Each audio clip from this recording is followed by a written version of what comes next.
check. 1 2 1 2. Mikey D's in the house. What's up, man? How you doing? Welcome aboard. Welcome aboard. If you guys ready to get started today, as always, drop those airplane emojis in the chat. Zach Hamilton knows what to do, man. Welcome back to the stream. BNSF Rail fans in the house. What's up, man? Welcome aboard. Good to see you. Hello. T the Mansion 324 Gaming. Welcome to the stream, man. Welcome back, man. Hello.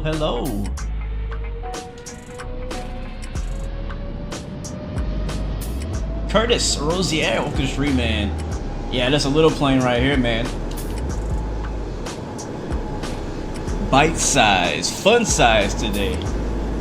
What up, Dana? Welcome to the stream, man. Monterific Quarter Block, welcome to the stream.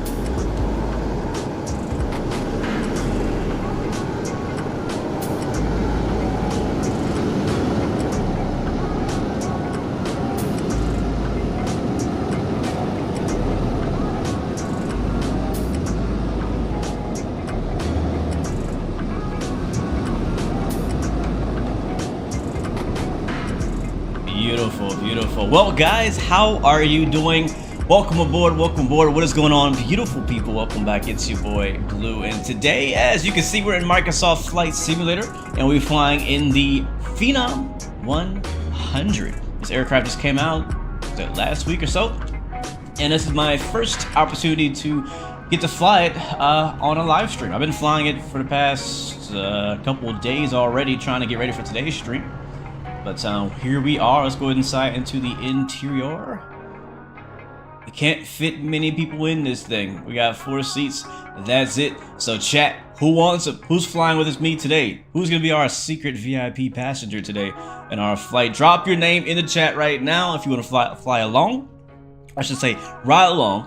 First come, first serve. Welcome back. At Cinevision, welcome to the stream. How are you doing, man? And for the rest of you guys, just jump in. Let me know where you're watching from.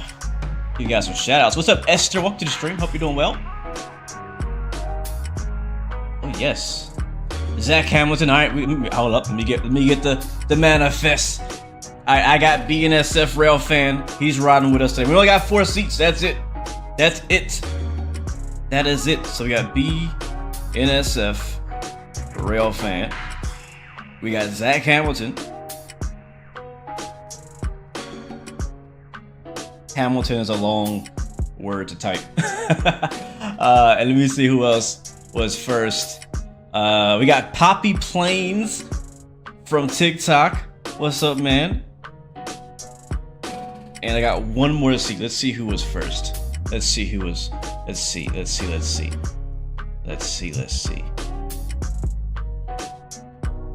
gotta find out who it is, man. First come, first serve. You know what it is, guys. Theo. All right, we got Theo. Beautiful. All right, guys. So for today, our 4 top secret VIP passengers. I'm not sure what their funny business they got going on is, but they're riding along with us today. It's BNSF Rail fan, Zach Hamilton, and Poppy Plains. Oh, and Theo. Yeah, and Theo. Those are our 4 passengers for today. And for the rest of you guys, welcome aboard. We got who else is it here? I saw a few people hop in chat there.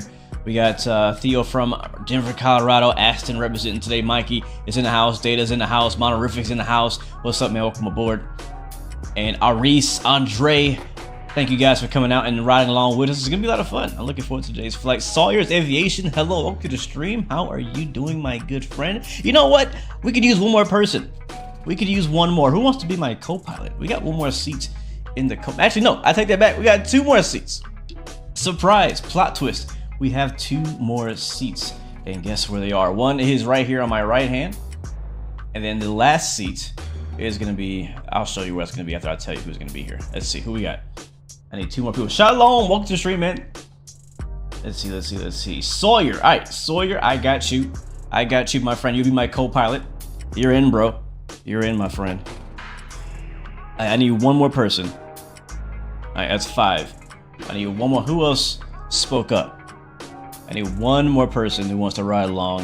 I already got Zach. I got it. Already got Theo. Sawyer's in. Speak up if ever, hold your peace, because the plane is leaving. with or without you.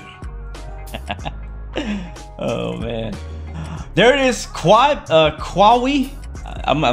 That's what it sounds like. Kwawi, welcome aboard. And let me show you where your special seat is, my friend. As our final passenger for today's flight. I got you. Let me show you where it's at. Let me turn the music down a little bit. You have probably the best seat in the house. Probably the best seat. Thank you, SVR, for the subscription. Welcome to the blue team, my friend. Welcome aboard. Hope you're having a great day so far. Let me show you where your seat is. It's back here. It even has doors. It's the only seat that has doors. Here it is. Here it is. The captain's seat. Right there. This is where all the business happens. There you go, Kwawi. Welcome, my friend. You're freaking amazing. Thanks for coming out. Welcome aboard, everybody, on this Phenom 100. You got a window seat, bro. Check that out. You got a window seat on both sides. You got a freaking a refrigerator or whatever that is. And look at this. Let me turn it up. The best part, my friend, is you can press the flight attendant button right here.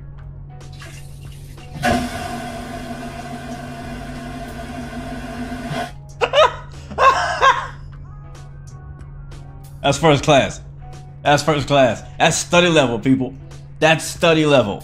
Listen, developers, pay attention. That's study level. All right, we're gonna save the flight attendant button for we actually absolutely need it later on. But anyways, yeah, that's for Kwawi. I'm gonna shut the door. I'm gonna give you your privacy, Kwawi. There's your privacy, bro. First class, right there for you. Most important seat in the house. Yes, you know, honestly, in real life, they actually count that as a passenger seat because they say that this aircraft can fit 6 people, not including the pilot, and that is the 6th seat. So, yeah. Anyways, yeah. So this is the Cockspur Phenom 100. If you didn't already know, we are currently in Buffalo Niagara Airport, Kilo Bravo Uniform Foxtrot. This airport is by INI Builds. And we'll talk more about how I feel about the plane and whatnot once we get in the air. I just want to go fly it. So what are we doing today? Where are we going? Right? So, does the Buttkicker work in there? You know, the Buttkicker doesn't. I didn't get a reaction from the Buttkicker when I was in there. Maybe we gotta get closer. What's up, Phoenix? Welcome to the stream. Hello, Tim. Welcome aboard. Yeah, where are we going? Where are we taking this thing? So this is the way we're gonna do it today. We're gonna be using one of my favorite applications, and it's called NeoFly. Yeah. So let's get that opened up, and we'll find out where our VIPs would like to go to today. But hopefully you guys have been having a great week so far, man. Hope you guys are having a fun day. Thank you, Phoenix. I appreciate it so much. Thank you. All right, let's see. Yep, continue. I just bought the aircraft, by the way. Let me go ahead and share my screen. Yeah, I can do that. We'll move this over and move this over. And this is why I like you know, programs like this, because, you know, starting to stream off, I legit, you know, I don't know where we're going. I have no clue of where we're gonna end up at the end of the stream today. I'm gonna try to do at least 2 flights, 2 short legs, if possible. If we have to, we might do 2 longer ones, but I'm gonna try to keep it down, keep it shout. All right, here is my screen. You can now see that. You're seeing that. I'm seeing that. We're seeing that. Okay, cool. What up, Mikey? There's a window in the restroom. Yes, just like the A220 has a window as well. All right, so this is my pilot profile. We'll go there. I know it's going to be a good day when my favorite pilot is working. Tell you, man, she's always flirting with me. Need to get another job. Anyways, so I didn't pop up on the right screen. Start. I didn't pop up on the right screen. All right, here we go. Now you guys can see it. Sweet. All right, cool. So this is NeoFly. I'm not going to break down what it is, what it does. It basically has a bunch of jobs you can fly. You can own aircraft. You can own FBOs. You can hire pilots, buy aircraft, all kind of stuff. So basically, I have a Phenom here, which is currently in Buffalo. I have a Learjet. I have a TBM, a PC-12, a couple King Airs. I got AI flying. I got an ATR, the FS Reborn, M2000, a few helicopters, and my favorite little A2A Comanche, which I'm considering flying tomorrow. I might fly one of those tomorrow too. So anyways, I'm gonna click on our Phenom here in Buffalo, and down in this section right here is where we'll see where all of the available jobs are based on our filter. So I have a filter for VIP, which is only gonna show me passenger VIP jobs. We could also increase the max distance to be like 700, and we could get, you know, jobs that go 600 miles. That's a bit too long for today's live stream. So we're gonna keep it underneath 400. I want to get somewhere nice and quickly. And I'm trying to think. Yeah, that's what we're gonna do. So we're currently in Buffalo. This is our little map here on our right. And if you're on TikTok, I'm sorry you're not seeing this on your screen, so I apologize. You'll catch up here in a little bit, but you can also see where we're going. So we got KONZ, and these are all airports that I've honestly never been to before. They're real airports. This one's over near Detroit. This actually looks kind of cool. A little island. I might actually pick that one up. It pays $40,000. It's 3 passengers. Its distance is 202 miles. We also got KBJJ, which is down in Ohio. Never heard of that. Never been there. It's a small little strip on a farm. Then we have KCXY, which is Capital City. Where is that? That is over in Harrisburg, Pennsylvania. That could be a cool option. I think CSX. I think I've driven there in Train Sim World, actually, which is a cool crossover. KMPO is another option as well. But I think we're gonna go with that first one. It pays the best, $40,000, 3 passengers, 849 is a weight. We should be good and underweight. So we'll go ahead and click on it and accept it.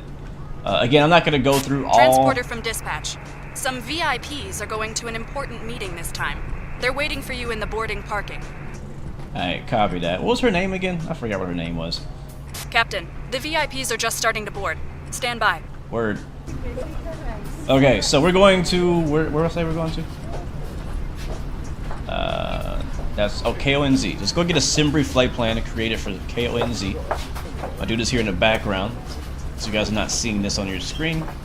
So we're currently at Kilo Bravo Uniform Foxtrot. I will be flying on Vatsim, so it probably won't be any ATC, but we'll be on Vatsim.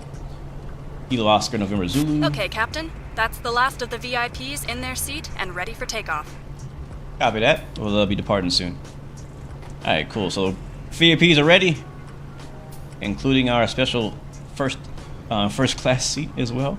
Just getting my flight plan set up for our flight. It's basically to Detroit is where we're going right now. It's like it's just south of Detroit.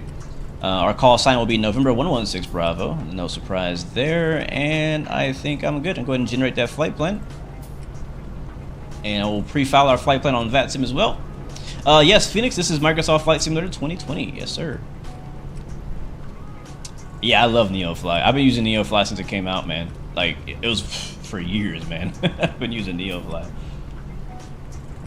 One of my favorite career mode platforms. I've been using, obviously, a pilot's life as well. I mainly use NeoFly for like more GA, private jet, and helicopter stuff because a pilot's life doesn't really specialize that department. Okay, cool. So flight plan has been made.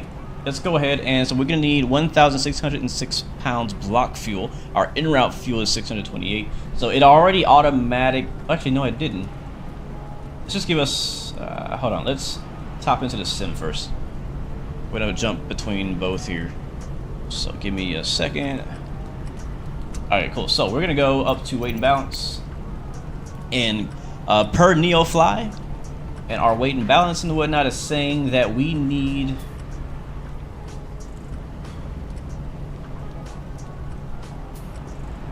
Hold on. Where's it at? There it is. We need a payload of 1019. Our payload should be 1019. So let's move our payload until we see 1019. So fairly light, which is good, or close to it. That's close enough. I'm gonna double check. Yep, it says that we're good on the payload. So now we can go ahead and refuel ourselves. So we'll go back over to NeoFly here. We'll go to our hangar. We'll select our aircraft. Not that one. That's an Airbus H160. So there's our aircraft right here. I'm gonna click on the fuel, manage fuel. We're just gonna scroll this over until we get to how much sim brief required us to have, which was 1,606. I wish I could type that in, but can't. Alright, that's good enough. We'll hit the check marker. It's like, do you really want to buy fuel for $1,276? Like, yes, I will pay. I'm getting paid $40K for this job, so I can spare it. right, cool. So now we're filled up and we're basically just ready to go now. So that's the Fligh page. This is where we're going. And we'll go ahead and hide that. And again, we actually do have a flight plan on SimBrief. So it's not just a straight line. But we could fly a straight line. What up, Cedric? Welcome to the stream, and how are you doing? All right, let me just move this out of my way.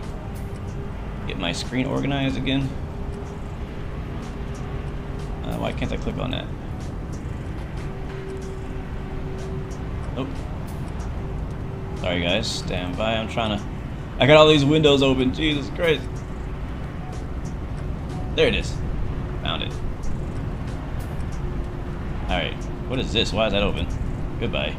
Why is that open? Goodbye. What's up, Omnic? Welcome to the stream, man. Myzen Tech. This is called NeoFly, the application that I just had open on the screen a second ago. Should be gone now. Alright, cool. So we're good to go now. We can get out of the payload screen. NeoFlight automatically actually adds fuel to your aircraft based on how much fuel you have in the application. So now let's go and hop inside. It is a nasty, rainy, cold day here in Buffalo. So let's get the heck out of the rain. We'll kill the music and we'll get the aircraft ready to start, guys, for our first leg. So let's go ahead and get it powered on. We'll first look down here to the left. Got a little checklist here. We'll remove the covers and remove the control lock. And we'll leave the GPU plugged in. Our checklist is over here. Probably won't use it. I think I remember how to do it. Alright, so first we'll start with the oxygen.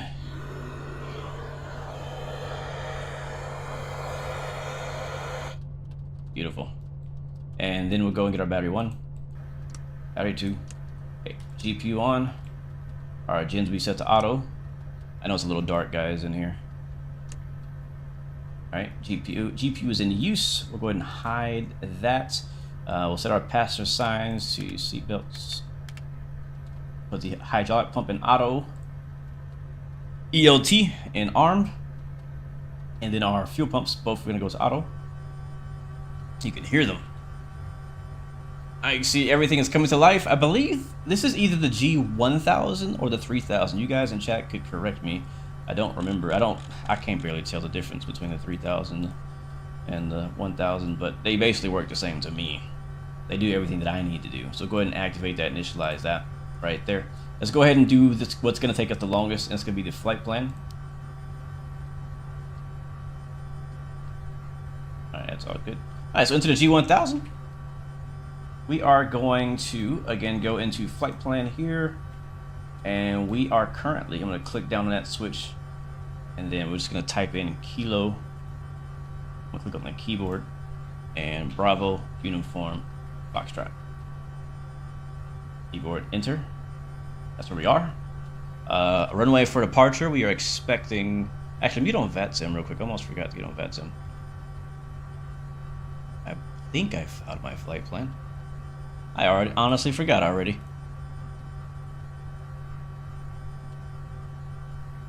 Yep, that is true. Just because I like planes does not mean I don't like aviation or trains.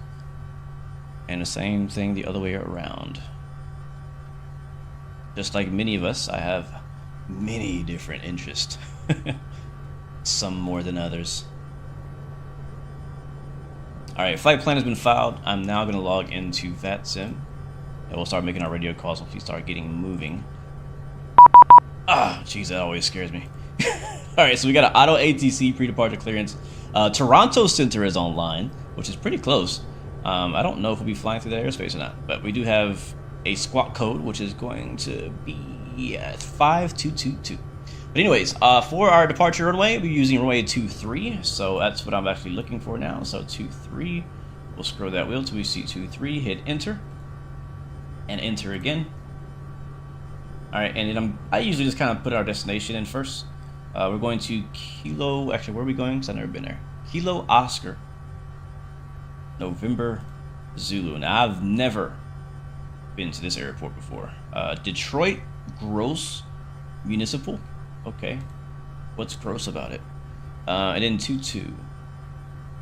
Anybody in chat from like the Detroit area? Midwest? Anybody Midwest in the house? Alright, cool. Alright, pretty simple flight plan. A few more waypoints that I would prefer, but you can make it happen. So we'll go into the en route.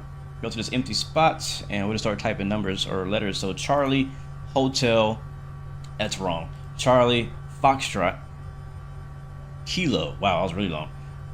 Oh, wow, I missed all that. Oh, I know what happened. When you hit clear, it deletes everything. That's good to know. Charlie, Foxtrot Kilo, Hotel Sierra. What a weird name for a waypoint. Alright, and enter. Alright, and then from there, we're going to hop on the airway. So go to this empty spot. We're going to hit menu, enter on load airway, and then we'll choose the airway. So it's going to be the Quebec 438. There it is. Enter. We'll exit that airway at Itchel. We'll scroll down the list again so we find that as Itchel. Hit enter. Scroll down to load. Enter. That's going to put that in. Next, we go direct to pickup. So again, we're going to scroll down to here, and we're going to go to Papa, India, Charlie, Uniform, Papa. And enter on that. That says Canada. Is that waypoint really in Canada? Oh, it is in Canada. Okay. So we might actually get Toronto ATC. We have waypoints in Canada. We'll be in Canadian airspace. And then we have the giggity goo arrival that I did not know existed. That's a fun one. Let's go to procedure. Select arrival. That's hilarious. And it is, there it is, Giggity 2. Ah, alright. No one else but Quagmire.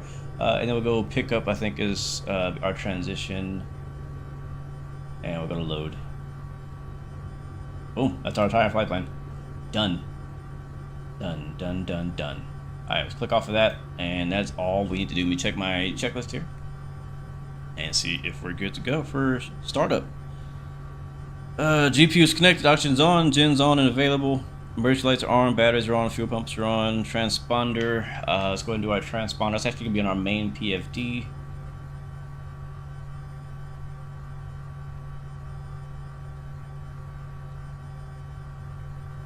What up, Mr. Santa Claus? Welcome to the stream. Howdy to you as well, man.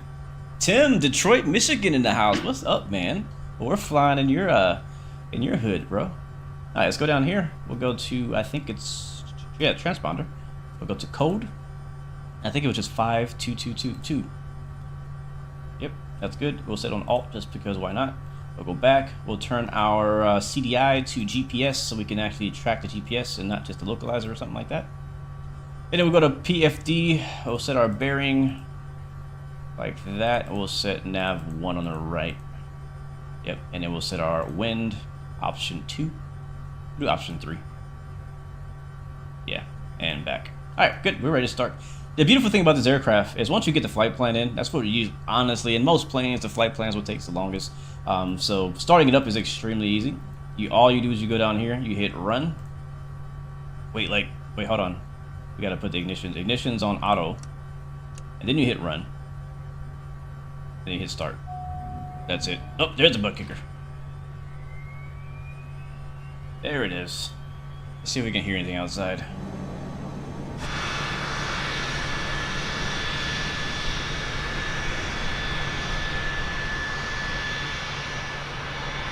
Move, GPU. Yeah, there it is.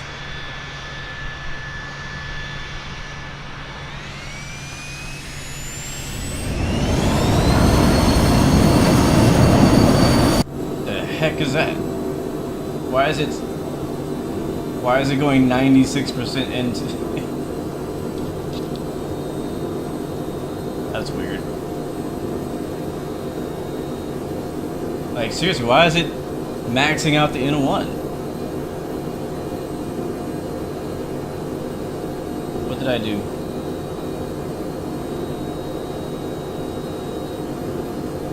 It's like literally toga-ing right now. Alright, well, whatever. Starting 1. And I'll turn it down a little bit.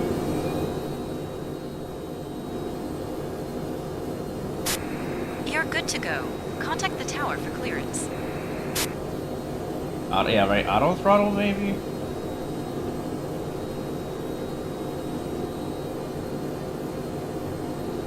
Huh.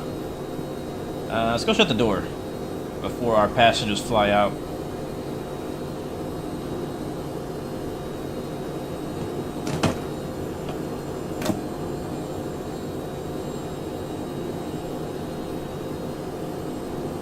Transponder, oh no, transponder's transponding. We got our altimeter 2669er, and both of our engines are spooling all the way up. What did I do? What did I do? GPU off. That's weird.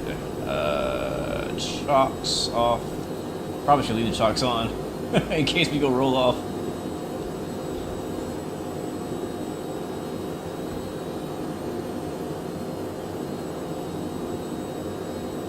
TCA Boeing quadrant throttles are not synced. Any suggestions? I would run through the Windows calibration tool, if you can, the joystick calibration tool, and just check and see what's going on with it. Yeah, thankfully our parking brake's on, so we're not going anywhere. But for some reason, I'm just gonna restart them. I'm gonna restart them. They're being weird. I've flown. This is my 4th flight with this plane, and this never happened. I might need that GPU back though. That is weird. Original Robert, also from Detroit. Welcome to the stream, man. Good to see you. Welcome. Anybody in the chat know what's up? It does sound like the throttle is binded to somewhere else.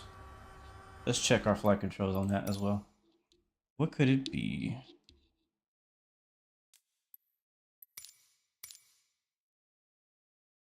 What could it be?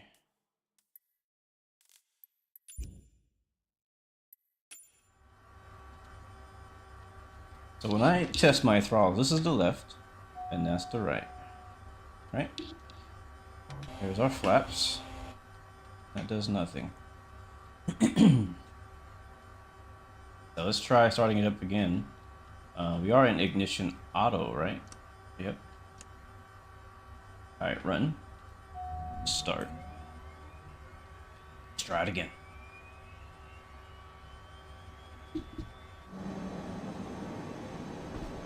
Does it need to be on or auto, BKG?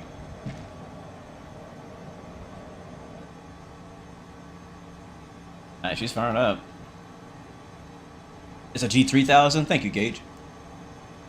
I couldn't remember if it was 3 or 1. G3000 or 1000. Yep, doing it again. Let's try putting it in on.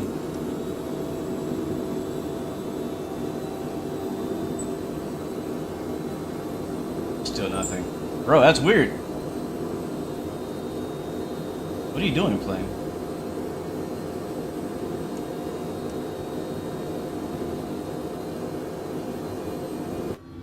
Alright, stop. Alright, we're just gonna put it on to straight up on. And see what happens. It's so weird. I call it the stream curse, man. Everything went perfectly fine, so I hit go live. Alright, so she's shutting down. Again. Passengers back there like, are you okay? Is the plane working? Is everything alright up there? Alright, let's try engine 1 with the ignition set to on, and we'll hit start. Our throttles are indeed indicating idle. You can see that. Thankfully the parking brake is on. Let's watch and see what happens. Coxper says restart flight. If it doesn't work this time, I will do exactly that. At first it looks like fine. It's like, okay, everything's working as normal.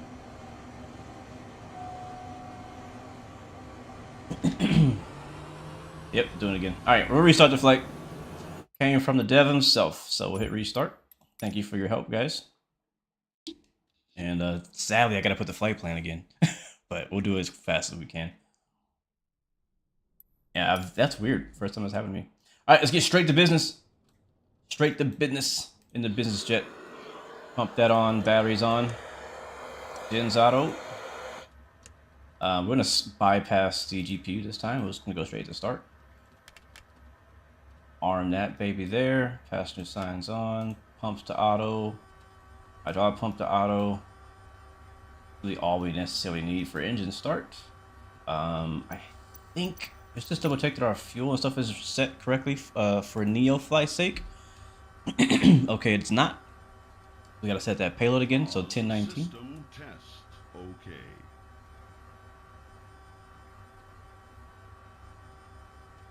And that's good, right? Come on. That works. All right, cool. So fuel is good. Fuel's loaded up. Let's go. Ignition's in auto. And again, throttles are set to idle as well, as you can see right here. I can move them, cycle them, make sure they are indeed in the idle position. And we'll hit run.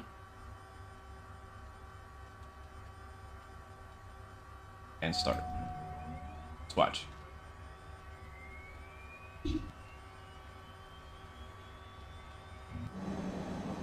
Alright, ITC is jumping up. N1's climbing.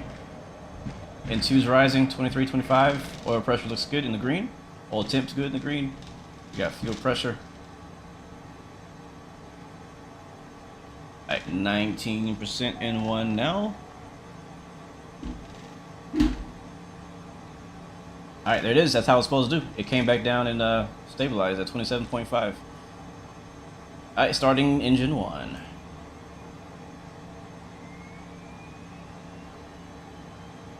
I think it's working now. Everything looks good for where I'm sitting. Taxi to the runway and take off. Copy that.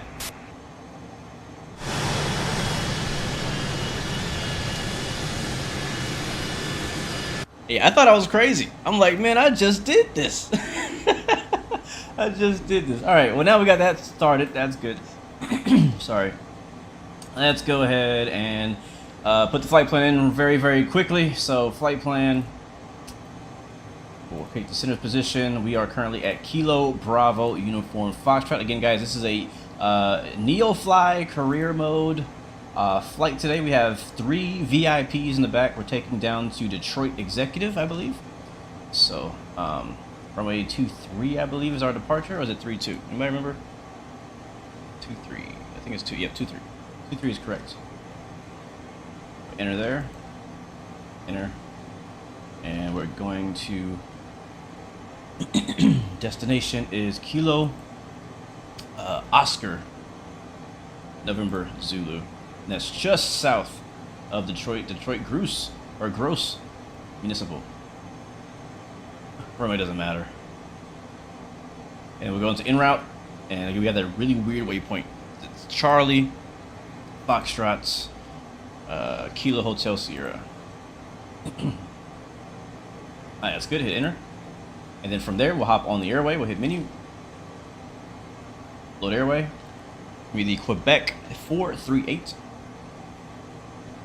Hit enter. That's good. Actually, our exit is going to be Itchel. So put Itchel in. Hit enter there. Sorry. Enter again. We'll go down one more time for our final waypoint. We direct to pickup. So type in Papa, India, Charlie, Uniform, Papa. And enter again. And that's good. And why not? We'll go ahead and put our arrival in again. I could wait later, but I'll do it now. Our arrival is going to be the Giggity. Can't forget that. Giggity 2. Get it? Giggity 2, like Giggity Goo, Giggity 2. That's funny. They didn't get it. You guys are not fans of Family Guy. Pick up and load. And we'll do our actual approach later. Alright, that's good. Alright, let's do one more look over of our instruments, make sure everything is set as we please. So again, left side, put our passenger oxygen on. That's good. That's good. I guess we'll turn the windshield heating on. It is quite cold. I think right now outside air temperature is 1 degree Celsius. As soon as we take off, it's gonna be cold. Colder. Alright, transponder code is gonna be 5222. And altitude. Back. Let's go CDI, GPS, PFD, bearing for ILS nav, or GPS and ILS nav. That's good. Win. Option 3. Back. Transponder, we'll hit the B key. 29er, 69er. Cool. And one last thing to do is scroll up to how high are we going today? Oh boy. Business jet altitude. 40,000 feet. That's the business altitude. That's where business deals are made, is above 40,000 feet. You guys know that, right? Yeah. So we're going up to the corporate altitude, 40K. I gotta scroll for a while to get there. That's a good question, actually. I was gonna ask that as well. I've been kind of just winging it since I've been flying it. Didn't actually know what the actual best climb speed was, so good to hear it's between 190 and 200. So I appreciate that, Coxper, for coming through and helping us out with that. So I was gonna keep scrolling this up till we get to 40K, and then we'll be ready to taxi, guys. I'm gonna double check and make sure we're still on Vatsim. I'm not sure if it kicked us out when we restarted the sim. Probably did. I'll double check. Almost there. Alright. And 40,000. I wish this was touchscreen. I'm not sure if the real one is or not. Alright, let's get that bleed on. Cabin temp looks good. And let's check the overhead. Get some lighting in here. Nav lights. Taxi lights. We are ready to taxi. Oh yeah, flaps.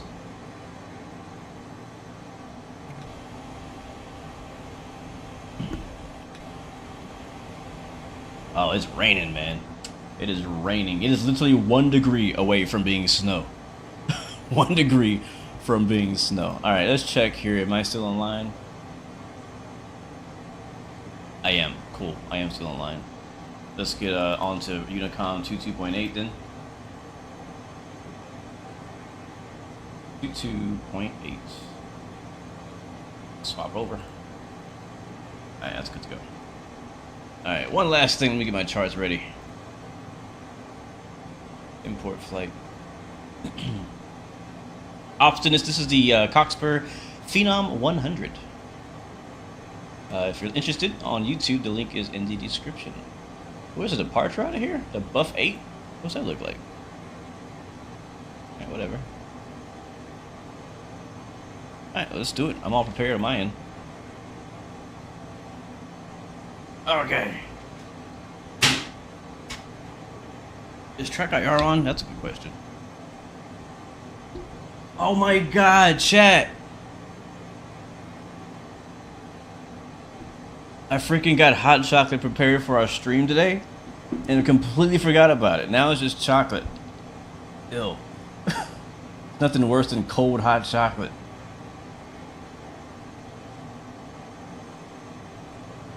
Alright, now I'm ready. You ready, chat? I know you guys waiting for me. Y'all waiting for me. I'm the one taking all day and a half. Alright, brakes released. Let's make our way to 2-3 when I find out where that is. Okay, it's over there. We got a bit of a weird taxi to get over there. Bit of a weird taxi to get over there. My brake's still on? Why am I not moving? There we go. She needs a little bit of juice to go.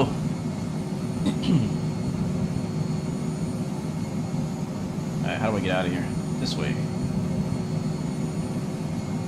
Cold chocolate. I don't know. I might not make another one. I got it already because you know it's cold. It's winter. It's freaking almost freezing.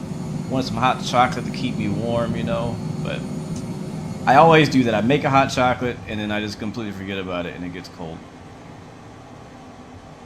All right, we gotta cross the runway here. Get the strobes on. And we'll check as well. I don't think there's any wipers in this plane. Buffalo traffic, Phenom 16 Bravo, crossing runway 2214. Buffalo. Let's go!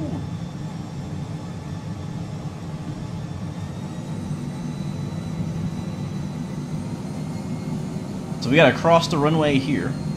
Let me zoom in so you guys can see where we're going.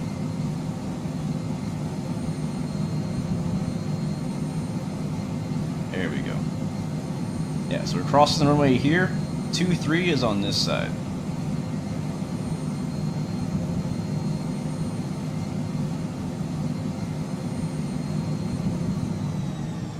And a left turn. I think that's actually one of the the aircraft that the firefighters use to practice. All right, strobes off. All right, guys. Now that we're on the move, welcome aboard. If you're just joining us, we are in Microsoft Flight Simulator, if it's not obvious enough already, and we are in the Cockspur Phenom 100 light business jet. As you guys know, I'm a big fan of business jets. So if a new business jet comes out, I am very quick to want to give it a try. And I've been a fan of Cockspur. He had a Cessna Citation Mustang, I believe. Standby. Buffalo traffic. Phenom 16 Bravo crossing runway. What is this? 32, I think. Yeah, this is 32. What up, Ted? How you doing, man? Welcome back, bro. All right, there's a terminal where all the regular people board, all the basic people, and Buffalo traffic. Phenom 16 Bravo crossing runway 22 on. I don't know where I'm at, but yeah, that's enough information.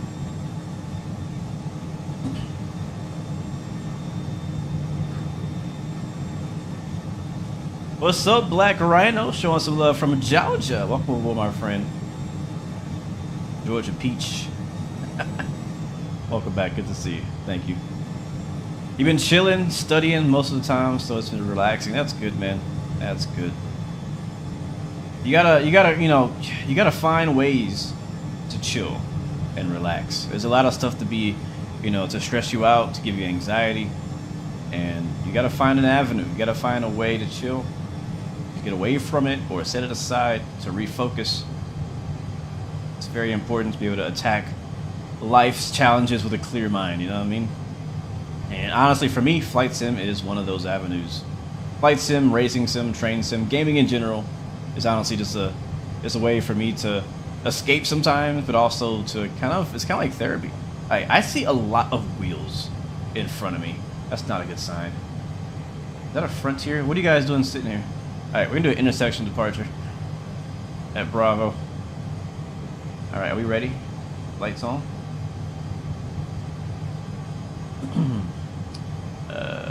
Nav. Alright, he's not taking the runway. Runway is clear. Buffalo traffic. Phenom 16 Bravo taking off runway 23. Departing to the west. Buffalo. Alright, let's get it, guys. Airplane mode is in the chat for takeoff. I'm actually going to try Toga for the first time. Alright, right side's clear.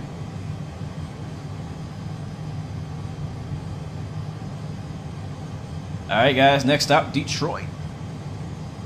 Alright, holding the brakes. Flight control check. We're good. Let's go. Alright, that's Toga. Toga set. Power set. Brakes release. Let's go. We'll sync our heading book. Heading mode. Airspeed's live. I actually don't know what rotating speed is, so we'll try 90.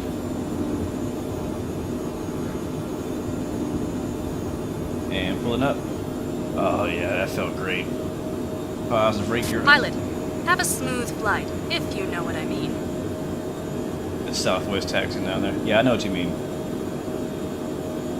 What I don't know is your name still. Alright, let's zoom out. We'll stay on our way heading here for a bit. Straight in the IFR. Alright, let's do some trimming. Trim. Yaw damper on. Flaps up. Buffalo traffic southwest, 3437, taxi 23 Alpha.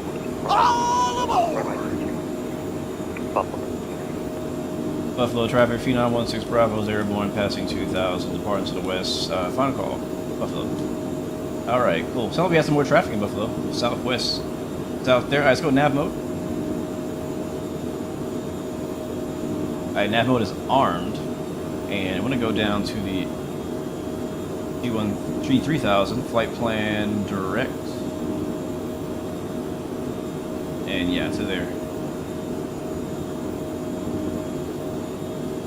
Activate. There we go. Alright, and autopilot on. Let's do flight change mode for 200. And flaps are up.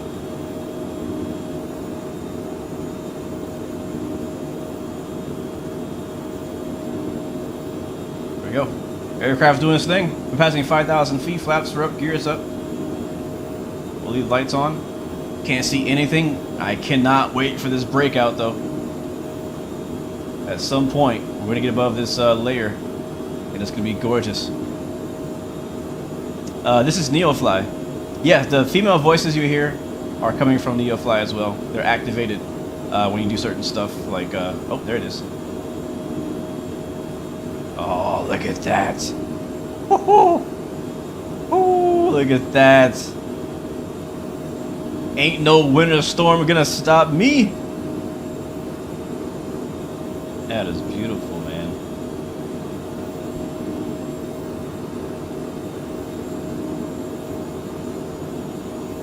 That is beautiful. Alright, back in the suit we go to another view here. Very sweet. This is, I don't know. It's something about business jets for me, man. I don't know why I like it so much. I know it's small, it's little. But like that, I love that view right there. I know, right? What a view. Let's check our speed. Still doing 200, passing 10,000 now. We'll go ahead and get the lights. Everything else is good overhead. And we are cloud surfing once again. Once we get above the clouds, we get an outside view.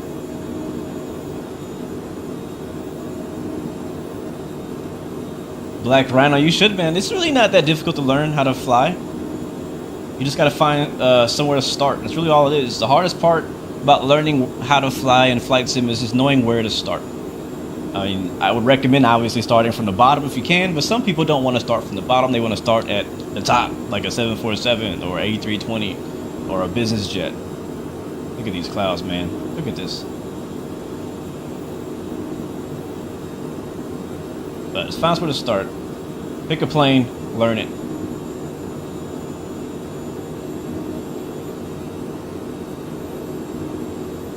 And this right here is why I love winter flying. Alright, thankfully no icing on the windshield. We got our window heat turned on. Former, when you started the A3, when you started, you think you started with a 321 Neo. Yeah, that's a good choice too. Like I said, just pick something you love and you're interested in, and learn how to fly that thing. Look at that. So if you're ever wondering, this is what Microsoft Flight Sim clouds look like on Ultra Graphics in 1440p. Alright, now let's go outside.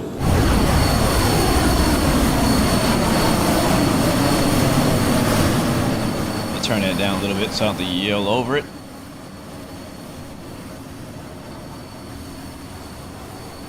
And we'll slow my camera down because it's way too fast.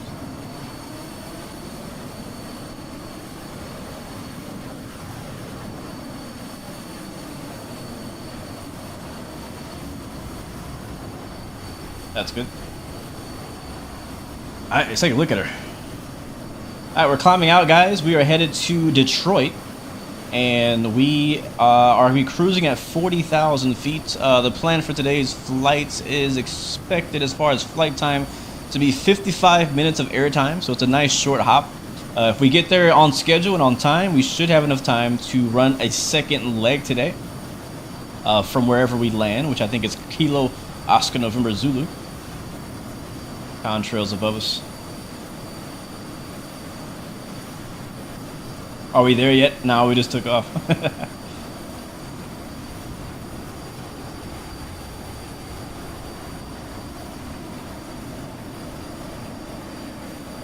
So personally, just in general, in real life, I prefer the Phenom 300. But the Phenom 100 is still cool as well. And I'm happy to have it in the sim. But the reason why I like a 300 is just the look of it. It just looks... I don't know. It's longer. It's not as short and stubby like this one. So that's why I like the 300 in real life. Do I ever do Vatsim? We're on Vatsim right now, man. We're on Vatsim right now.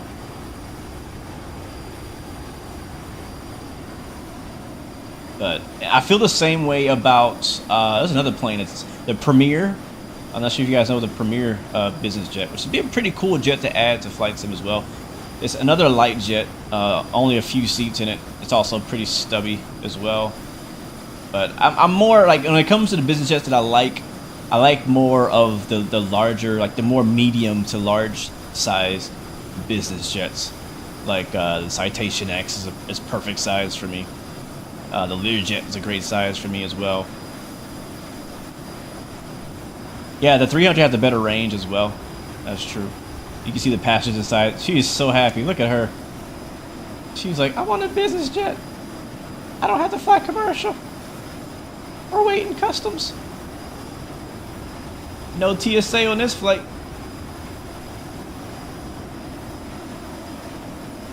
Ooh, former. You're gonna be on Miami controlling tonight. What's today? Thursday? I might come through. I won't be streaming, but I might come through. I was just in I flew into Orlando 2 days ago. Yeah, a couple days ago I flew into Orlando. And there's ATC was not on in Orlando, but Miami Center was on. And so I did get a little bit of Miami control on my departure out of Orlando. But yeah, man. Shout out to all my Vatsim controllers out there. You guys, I love what you guys do. It's all volunteers. So you guys definitely make Flight Sim even more enjoyable. What body of water are we flying over right now? Do you guys see that water reflection down there? Where the heck are we? Where the heck are we? Let's take a look real quick. I'm gonna open up the Volanta map. Let's see, add a flight plan. That one, yep. Alright, let's bring it up. You should be able to see when I click on this button. Let's see what happens. Again, if you're on TikTok, you're not going to be able to see these overlays, so I do apologize. But if you're on YouTube, you can see everything. Let's see. Alright, so we got Volanta up now. Moves out of my face. We have Volanta up now. And we are in this soup of just weather happening in and around Buffalo. Okay, so we're over, what lake is this? Lake Erie. Okay, that's Lake Erie down there below us. So we're going to fly over Erie and then into Canadian airspace, which would be Toronto Center. So honestly, we could tune into Toronto Center just to listen in right now. And then we'll come in from the north, over Detroit, over Lake St. Clair, and then through Giggity, and into the Detroit airport. Cool. Pretty simple. Yeah, so for those of you who are not familiar with like the US, we're here in this little area right here. We're basically near Toronto, if you know where that is, or Michigan, or just New York. I saw this really cool, really funny meme today. I actually reposted it on Instagram, so if you follow me on Instagram, you can see it in my story. But it was basically like it was a map of the United States, but for foreigners.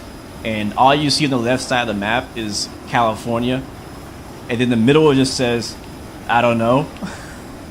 And then the right side all says New York. And then the bottom right says Disneyland. And then the bottom middle just says Yeehaw. That's basically the map for anyone who's not from the States. Because you guys don't see states. You just see New York, LA, maybe Texas if you're lucky. What up, Sherwin? Scott, welcome to the stream, man. How you doing? Does this have VNAV? Now, actually, it sort of does. It actually sort of does. I was testing it earlier. Not the kind of VNAV you may be thinking about. Oh, man, look at that. We're doing 200 indicated, about 2,000 feet per minute, up at 31,000 feet, Mach 5.5. But there's a VNAV switch right here. And when you click on that switch, the aircraft will follow the VNAV track on its descent. The only thing is you still have to manage the throttle. Now, it might have an auto throttle. I don't think it does. I really doubt it. Let's go into continuous climb. There we go. I actually also, does that work? Does the takeoff config button work? No, I don't think so. So yeah, you gotta manage your throttle. So I don't know if there's a throttle management button. I haven't learned that deep into the systems yet. But that is the VNAV that it has. So I rather have that VNAV than nothing at all, personally. That's super helpful. You don't have to be chasing vertical speed and stuff like that. So let's go ahead and scroll our map out here on our G3000. So you can see everything. That's our flight plan right there. And all this over here is going to be Toronto airspace. So once we get over there... Why does it show my top of descent right there? That is very wrong. That is very wrong. Let's take a look at our flight plan. Yeah, that is very wrong. I'm not sure why it put these altitudes here. 10,000 at pickup, that's too low. That shouldn't even be there. That shouldn't even be a altitude restriction. So that's why it's we'll fix that a little later. Let's enjoy the climb for now. Oh, Marcus, it does have auto throttle? Really? Is that in real life or in the sim? Low fly. Do I fly for real? I am working on it. I'm trying to save up. This has been my answer for the last 4 years, but it's still true to this day. I'm just trying to save up to be able to afford flight training. It's very expensive to become a pilot, sadly. Which is why I'm very thankful for Flight Sim. We're able to kind of enjoy flying and aviation without spending as much money on a real plane or a real flight. Oh, look at that shot. Freaking Phenom commercial. What up, Carly? Welcome to the stream. This is the Phenom 100. Oh, yeah, that's a screenshot right there. Hold on. Look at her. All aboard! She's a pretty plane. Again, the 100's a little stubby, but, you know, she got a little bit to love. Cleaved, thank you for the subscription. Welcome to the blue team, my friend. Hope you're doing well. Thanks for coming by and supporting. Thanks for riding along. What's up, Ned and Niner? Welcome to the stream.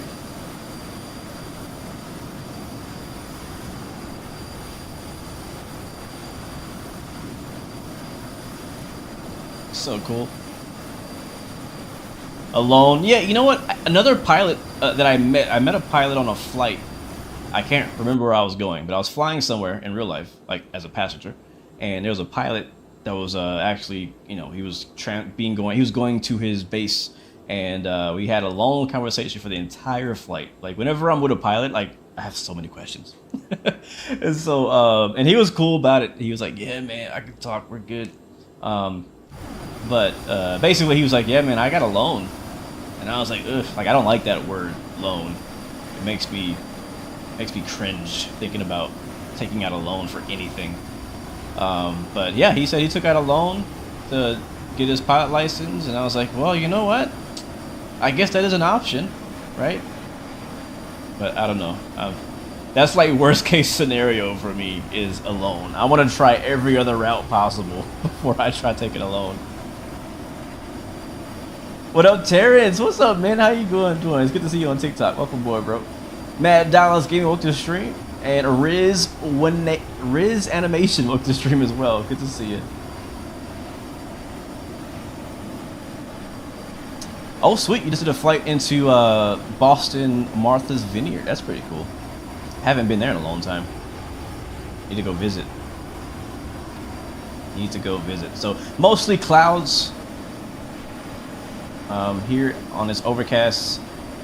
Weather is pretty crazy right now around the whole United States. I woke up yesterday in Texas, South Texas to be exact. Thank you, Ant, or AKT. Thank you for that sub. Welcome, my friend. Thank you for that support. I really appreciate it.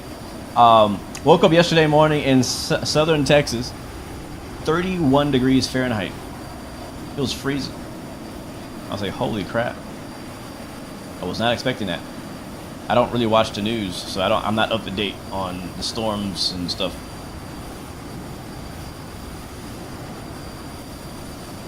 Terrence, we're also live on YouTube as well, man. We're live on both. We're live on TikTok and on YouTube. So you just get a different view on both.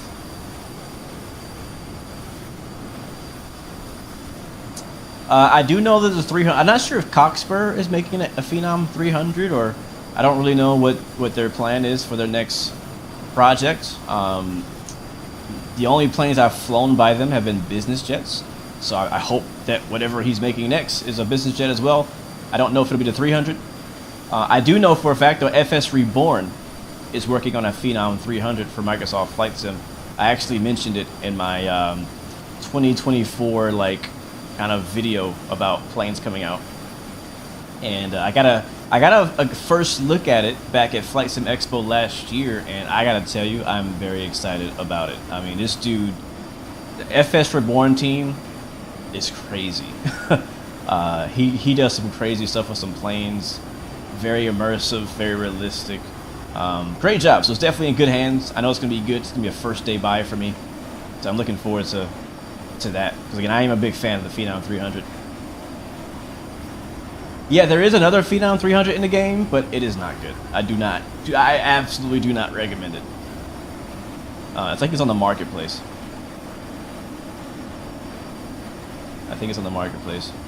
What's up, Kadeem from Tampa? Welcome aboard, my friend. Good to see you. Yeah, FS Reborn has a M2000 aircraft that came out that I think went under the radar. I don't see a lot of people flying it. That plane is nuts, man. Like, he incorporated a whole maintenance system to that thing that is ridiculous. It's not as top as the Comanche from A2A, but it's like right underneath. Like, he did a really good job with it. Oh yeah, Gulfstream would be good too. That's definitely on my wish list for business jets. And oh snap, we're at 40,000 feet. We up here. All right, cool. So we're cruising, guys. We are cruising at 40,000 feet en route to Detroit, if you're just joining us in the Phenom 100. Do I have a PPL? I do not. I only have one official flight hour under my belt, and now it's my discovery flight. But that is the goal. My goal is to get a private pilot license, a commercial, and whatever else is necessary to start working. So that's the goal, man. That is the goal. But we're good, guys. The aircraft is doing what it's supposed to do. It's chilling. Let's go standard. We didn't do that. Let's put the aircraft in standard barrel pressure. We'll hit standard right there. There we go. So don't forget, we do have 3 very important VIPs in the back of this Phenom 300. Actually, we have 4 technically. Yeah, 4 very important. That's a very lucky man back there, but 4 very important VIPs in the back, riding along with us to Detroit today. Once we get to Detroit, we'll drop them off and we'll pick up 4 more very important VIPs to take them to somewhere else. But we're cruising right now. Let's go find out what Toronto's frequency is right now on Vatsim. If he's still on. Yep, he is. Perfect. 125775. Let's go tune into that. And then we'll get some music running as well. 125775. We're not in his airspace yet, but we'll kind of pre-tune and see if we hear anything. Canada 786 Toronto identified, so you're passing altitude. That's Toronto. There's the Canadians. There's the Canadians. 786, thanks. Climb 15,000. When do I think I'm planning on going to flight school? Psh, it's ASAP. Like, no kidding. ASAP. 786, roger, thanks. Just for the future, there's no automatic turn on course for any of the departures out of Toronto. It's usually runway heading. What's up, Omni? Welcome aboard. No automatic turns. Hello, Mr. Omni. No traffic, have I played Kerbal Space Program? I have not, but I've heard great things about it. I've not heard it. I almost bought the new one. I think it's Kerbal Space Program 2. I almost bought that one, but I found out that it's more like an early access game, and I don't want to play it in early access. I'd rather wait until the public release. I'll wait till the public release, but I am definitely wanting to play it. I don't know, sometimes I just get these random urges to play stuff like that, like I want to build a rocket or build a plane or, you know, whatever. Dayton, welcome to the stream, man. Toronto winds now 170 at 4, clear takeoff, runway 24. That's good, man. Go for it, bro. Yeah, get your health. I haven't got my health either. What's it called? Health certificate? Yeah, I haven't got my health certificate either. I need to. I was planning on doing it closer to when I know for a fact that I'm going to start, just so that I can make sure that it's valid for the longest amount of time possible. I don't want to like get my medical and then not fly for another 2 years, because then that's 2 years wasted that I have a medical. Now, technically, people say that your medical, and I think it is true, Your medical is technically your initial private pilot license. Like you have to have that on the plane when you go flying to identify yourself. So Golf now, landing runway 23. I'm looking forward to it, man. I can't wait. I posted a couple of videos riding along with a friend of mine who's doing his flight training. He just got his IFR, and so I got to go ride with him, and that was a lot of fun. It kind of reignited my passion. I mean, the passion never went away, but it just reminded me how much I really want to fly real planes. Climb flight level 230. Let's go ahead and check in with Toronto. I think we may be in their space now. Where are we? We're over at Itchel. Who are we? November 116 Bravo. Wait. Toronto Center, November 116 Bravo, flight level 400 over Itchel. He's gonna be looking for me. He's probably gonna say ident.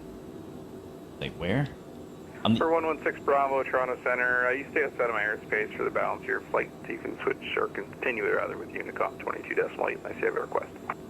Alright, no problem. 22.8, 16 Bravo. That sucks. I just want to talk to you. I'm just kidding. We'll have background. So basically, I guess because we're not stopping or something? I don't know. We're like on the edge of his airspace. It's weird. It's kind of like flying in New York and you're like, hey, are you controlling this airport? It's like, no. I'm like, but you're literally right there. You're literally right there. Oh man, I could look at that view forever. What's up, Paul O'Donovan? Welcome to the stream, and how are you doing, bro? How are you doing? If you could build your own plane in Microsoft Flight Sim, I mean, technically you can. You just have to know how to do 3D modeling and probably some coding. But I know what you mean, like an actual like plane builder within Microsoft Flight Sim. That would be pretty cool. That'd be kind of. It could you'll definitely find some trolls happening with that, but that could be kind of cool. I've always kind of personally wanted a paint kit, not a paint kit, a paint booth in inside of Microsoft Flight Sim, where you can like literally be in Microsoft Flight Sim and create a livery right there, or whatever you want to do with your aircraft paint job. That's funny. Marcus says it's amazing thing about flight sims. Marcus is a real trucker in real life.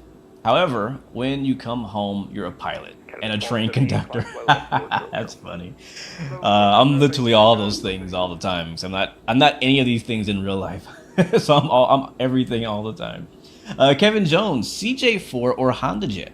I'm not personally a fan of the Honda Jet. It's just too.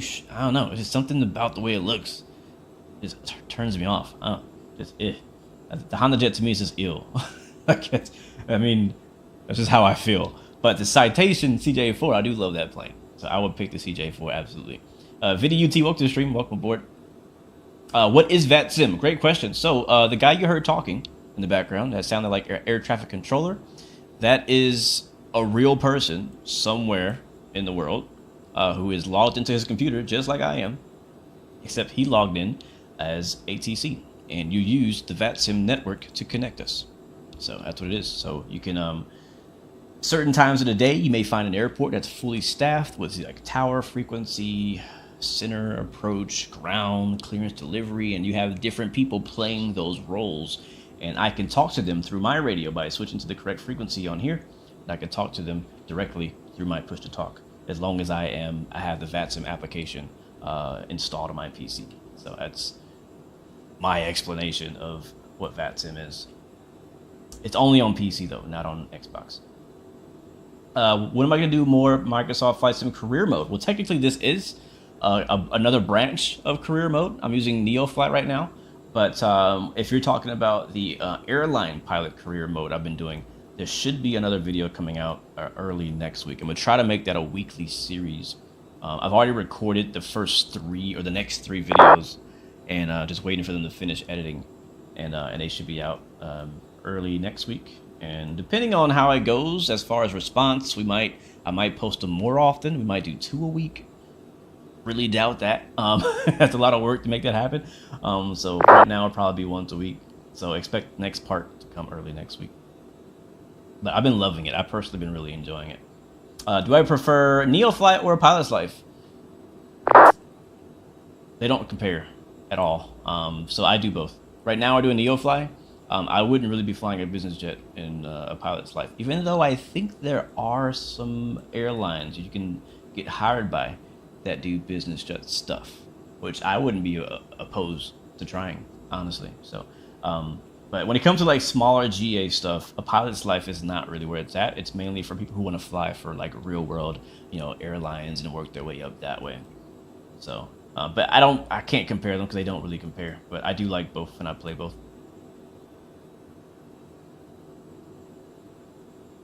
Kevin Jones, this is the Phenom 100.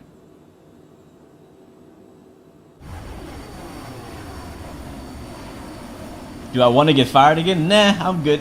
I prefer not to. Being a SFRL fan, what's happening, bro? How you enjoying the ride? How you enjoying the window seat?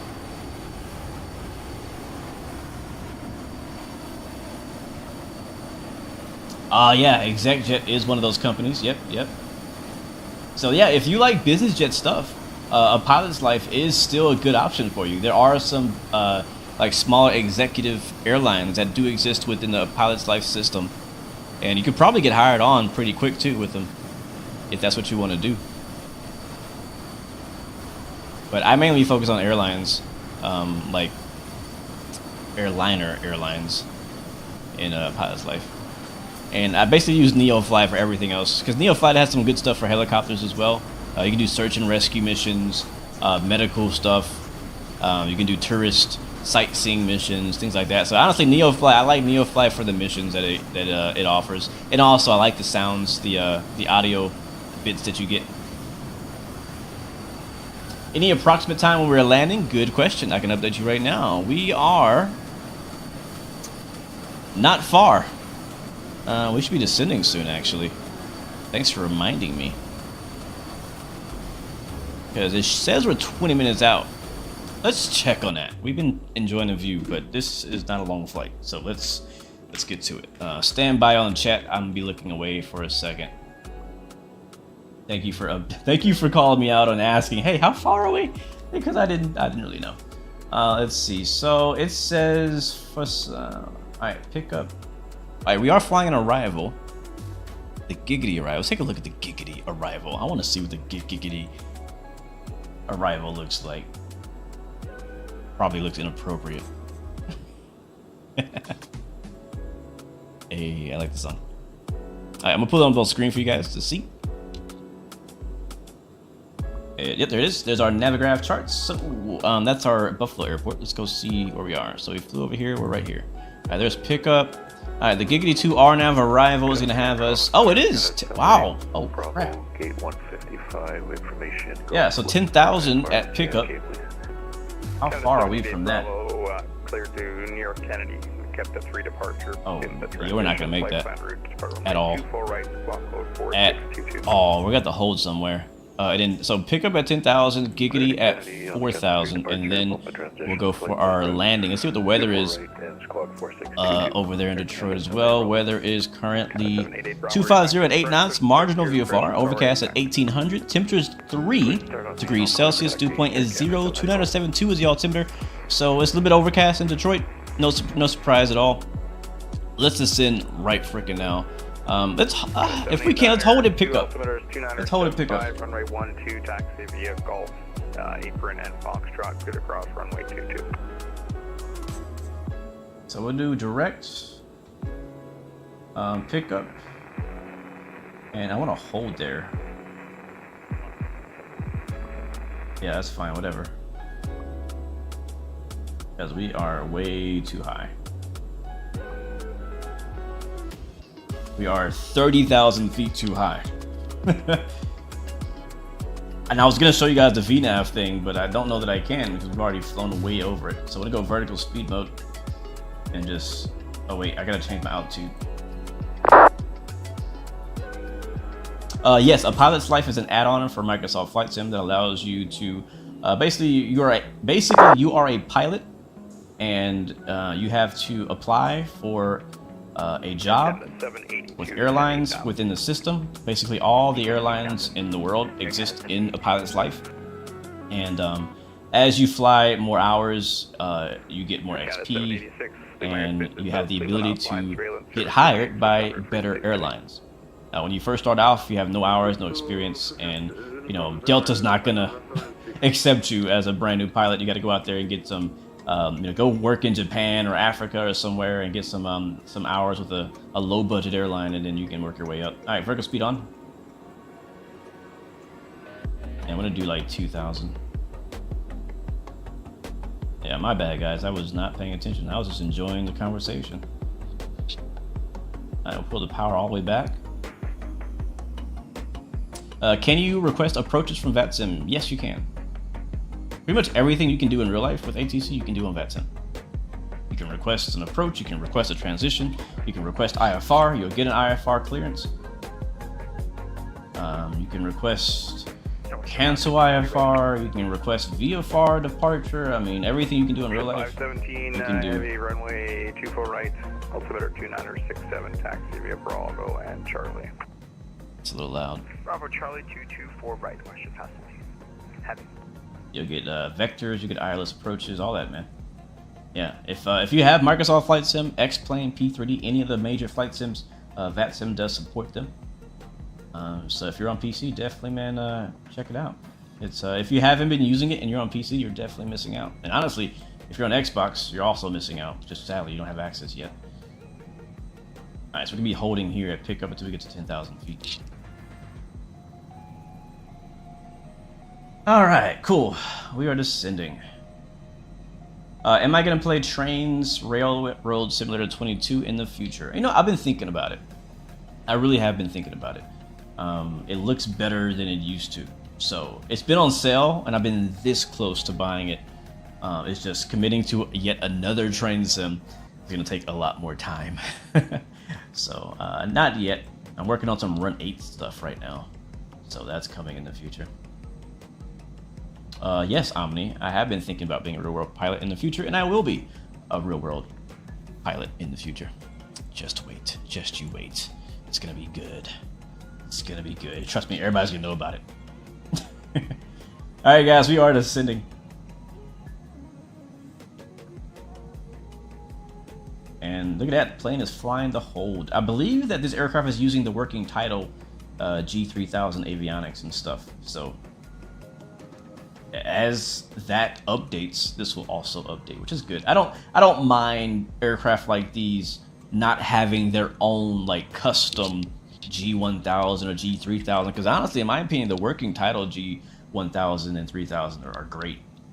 And if you put that system into your aircraft, then you can pretty much guarantee that your aircraft is always going to have an up-to-date avionics system. So as long as it doesn't break anything. All right, we got a few circles to turn.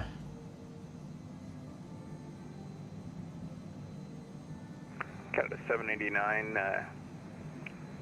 It only goes by the hours you have in a pilot's life. Yes, it does not go by the hours you have in sim. So basically, when you sign up, you have 0 hours. And you can apply to all these different airlines. I recommend you go to my YouTube channel and watch my previous YouTube video on a pilot's life. You can see kind of a good idea of what all it does and what you got to do. Because I basically had to go get hired by a new airline. But yeah, so there's a whole list of airlines. You can pick an airline. You can apply for the airline. You can go apply for like KLM on day one. You'll probably get rejected because you don't have any hours.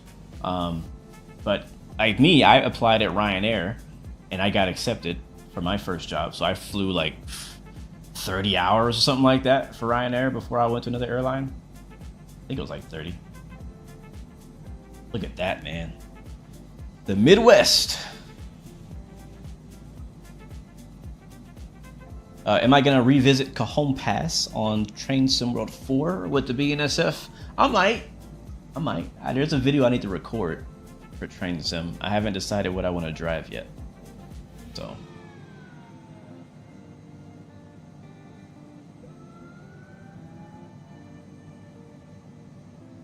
Yeah, you know, I thought about flying Norwegian Airlines too. I thought that'd be really cool. We still could. I mean, the thing about a pilot's life, what I like about a pilot's life versus flying for just a regular virtual airline is that when you fly for a regular virtual airline, you only fly for that one airline, right? It's cool. I do enjoy that, right? You just, you know, you fly the real world routes. But with the pilot's life, it's kind of like being able to join multiple virtual airlines, but only one at a time. So I can fly for one airline for a month, 2 months, and then decide, I'm bored with United. Let's go fly for Norwegian. And you can go apply for Norwegian, and as long as they like your resume, and, you know, I don't know, whatever parameters there are, they'll accept them, and you'll get accepted to fly for Norwegian, and you can fly for Norwegian for however long you want to fly it, and fly the aircraft you want to fly. So that's what I like about that. That's what I'm honestly gonna do. Like for me, I'm not gonna just stay at the same airline forever.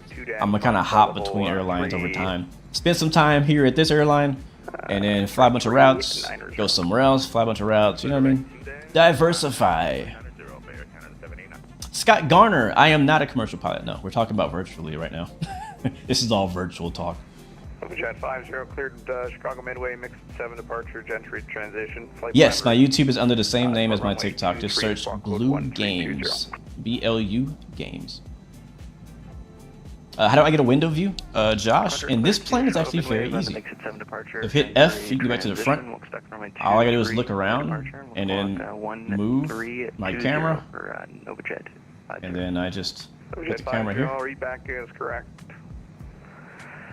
Startup set your discretion. Advise holding short at Juliet. And then I have a button on my keyboard I press to save a camera view. So if you don't have that, you can go into your camera's options and have a button to save a camera view, and then to go back and access that camera view again. Look at that, that's gorgeous.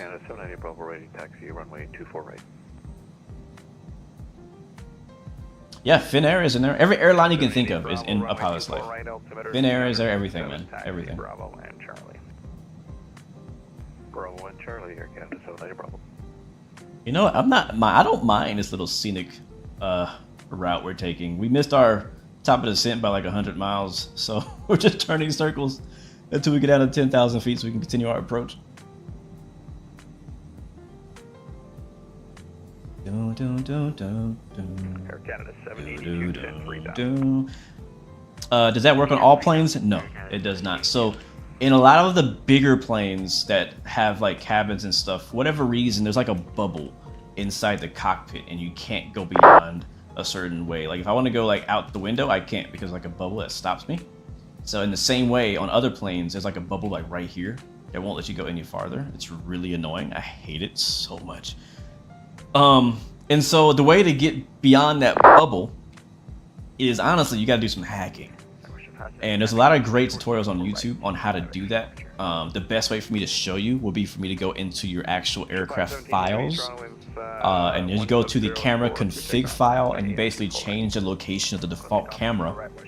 And then you move the camera like away from where the bubble usually would be. You open Microsoft Flight Sim again. It's a whole process, but yes, I do it for every aircraft. So look up on YouTube how to create custom camera views for Microsoft Flight Sim, and you'll find a bunch of great videos on how to do that. I don't have one myself, but I also don't need one because my other YouTuber friends have done a great job at it. So, but I do that for every plane. Like for example, what I want, and I haven't set it up because I just downloaded this aircraft like yesterday.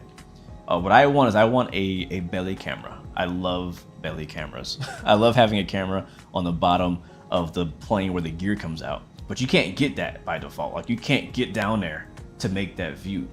Like I can't just go under the ground. You know, I can't go any farther than this. It stops me. And so what I do is I do that same effect, and I create my outside camera. Be advised, Toronto Center closing in 10 minutes. That's closing at 18450. Canada 782, turn right heading 150. I don't know where we're going yet for our second flight. It depends on where the passengers want to go. It's just kind of the life of a corporate pilot. You don't really know where you're going next. It comes down to where the corporate guys or the passengers want to go next. So we're using NeoFly. Let's see if we can descend a bit faster. We're doing 2,000 feet per minute. It's 2,500. Our speed is okay though. Man, we really screwed that up. We probably added an extra like 10 minutes to our flight by missing our top of descent. How's our fuel looking right now? We have 887 pounds. I mean, I guess we should be all right. Ship 517, Heavy Toronto identified. Like, we've been turning circles, and it doesn't feel like we've gotten any lower. The clouds are already really low. Up to 230, West Ship 517.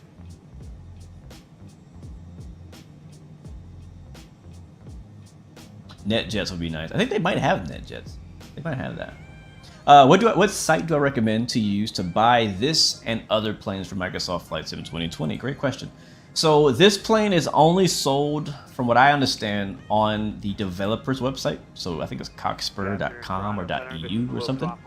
So that's where you can get this plane. I have the link in the description on YouTube if you want to check it out. But there's a lot of other places that planes will be.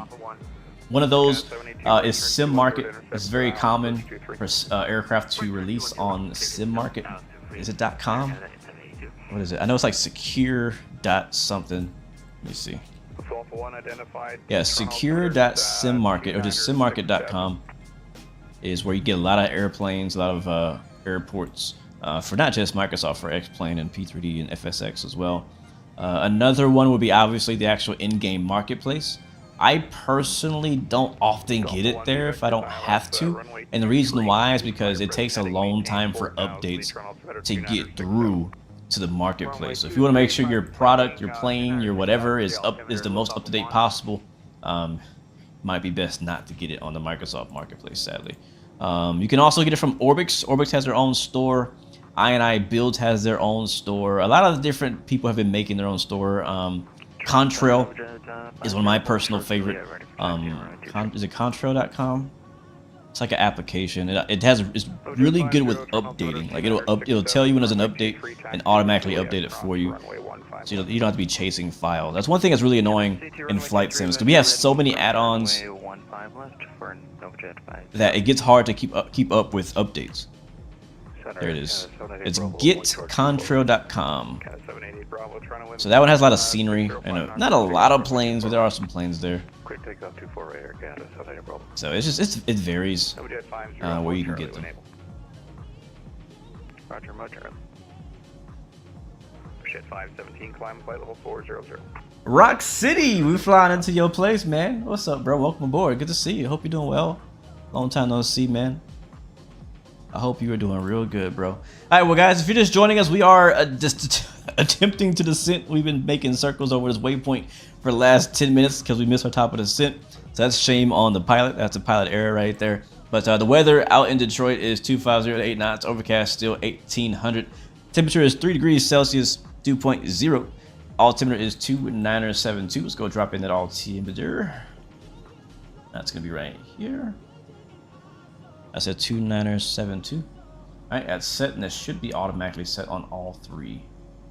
Yep, that's good. All right, this will be our last turn in the hold. We'll stay at 10,000 and we'll continue to the airport.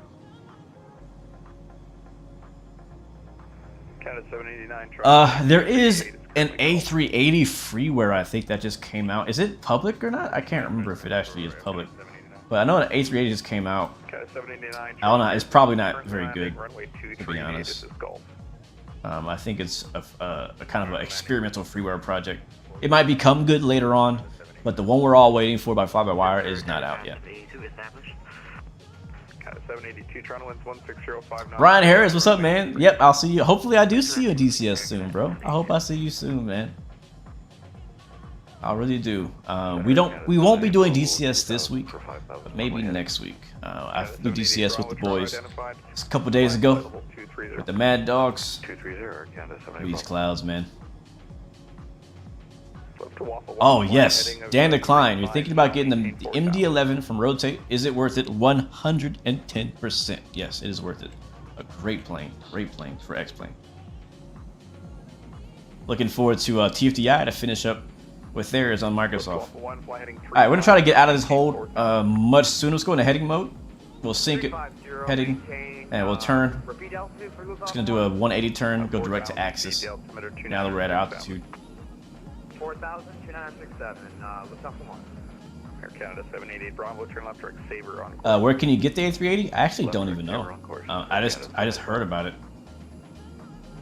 Alright, flight plan.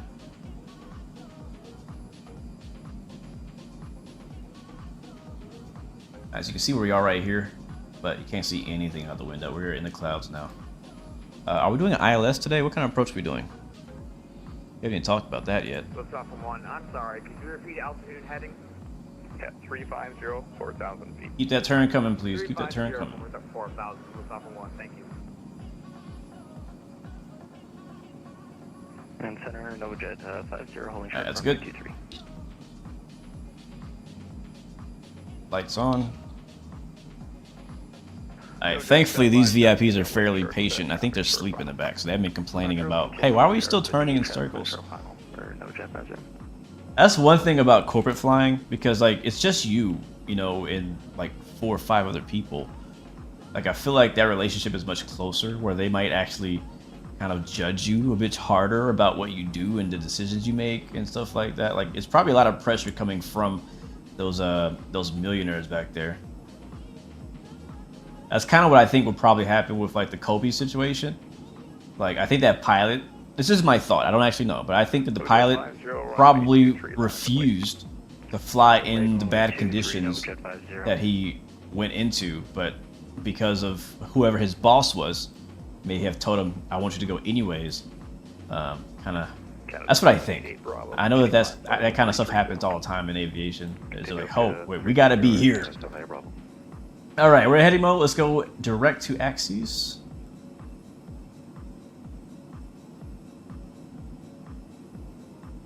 That took a lot longer to get down here than I thought. Activate. So a part of this mission with the VIPs for NeoFly is that you have to make sure to have a smooth flight. Like it's tracking our bank angle, our descent rate, our climb rate. So if you over descend or turn too sharply, they'll get upset at you and you'll lose money. So we'll maintain 10,000 for the time being, and we should be descending. Actually, we can descend now and down to 4,000 feet. Let's do that. That's our next altitude restriction, and maybe we'll try VNAV as well. Runway winds 1605 knots. Good takeoff runway 23. Clear for takeoff runway 23, NovaJet 50. Canada 782, welcome to Pearson, taxi. Scrolling. Terminal via hotel. Yeah, so at axes there's no altitude restriction, but at Giggity we have altitude restriction of 4,000 feet at or above. Terminal via hotel Bravo, cross 15 right and 15 left there. There we go. I'm not sure if we've reached our VNAV path yet. Okay, it says our top of descent's up here. All right, well, I'm gonna trust you, avionics. This time. 360. 360 liftoff 1. That's what got us in this situation. I didn't trust him the first time. Alright, let's speed up. Put it in max cruise. There we go.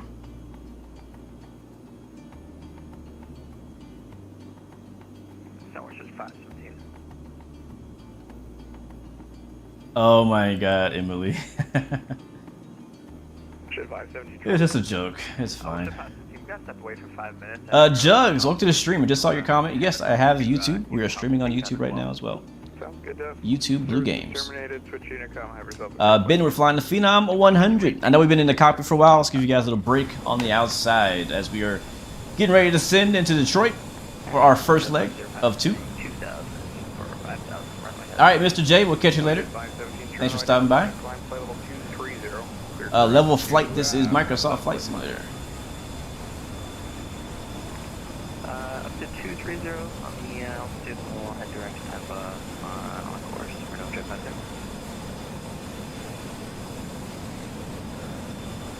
You know what? This plane is growing on me. I mean, I liked it when I first flew it, but when I first saw the preview videos and the screenshots, I was like, I'm not really sure how much I'm gonna like a Phenom 100, but I like it a bit more than I expected. I'm also excited to have more business jets coming to the hangar, man. We got the Learjet now, which is progressing really good. We got the Phenom. We got the Vision Jet, which is still honestly one of my favorite, the Vision Jet. What else do we have? Obviously the Citation CJ4, the Longitude.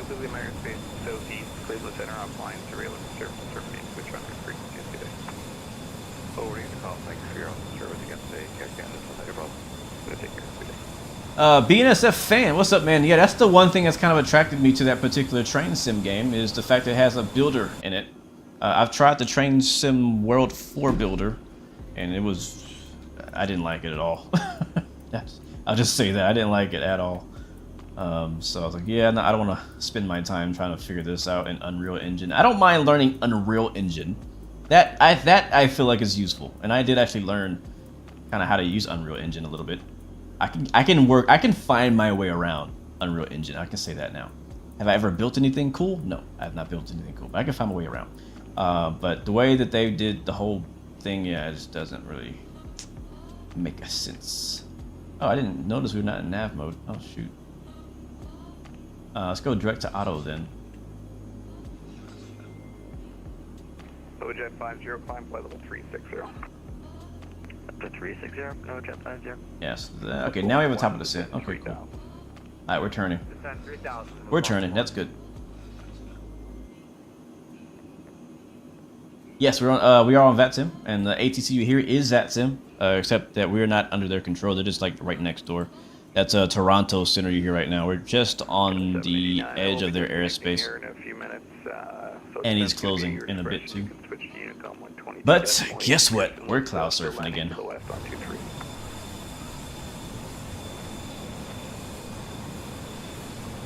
Man, yes, I need the Falcon 50 so bad, or any of the Falcons, man. I'm surprised it took this long to see, you know, no Falcons come to Microsoft so far.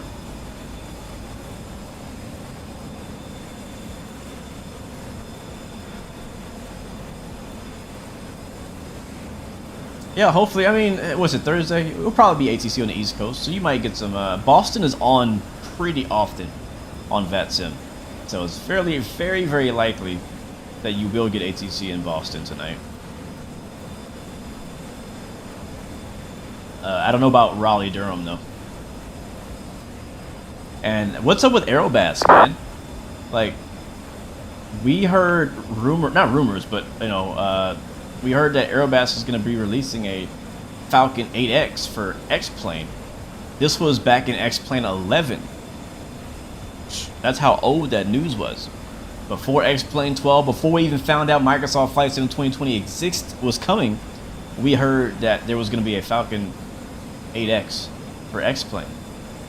And we have not heard anything in a long time, which definitely worries me. And honestly, what I am starting to think is probably just the Aerobas team that's making the Dassault Falcon. They're probably building that aircraft for Dassault themselves. Like, maybe they're building a new simulator for them, and so, like, in-house, Dassault is probably already using it. But for us in the public, for fun, for entertainment, we haven't gotten it yet. All right, guys, here's a good example of VNAV working. So I have my altitude set to 4,000. We already passed our top of the descent to get us down to 4,000, and I have VNAV activated. You can see here that VNAV path is on and in green. Let's bring our speed back. But it does not manage to throttle. And then you guys in chat were saying there's some kind of way to do auto throttle. I don't know how to do it, but as of right now, I'm just changing my throttle myself. I am the auto throttle. I am auto, and so we're descending. So it's doing that on its own, and usually works pretty good. But anyways, where are we landing at in this airport? We haven't talked about that yet. Look at that view. That's nice.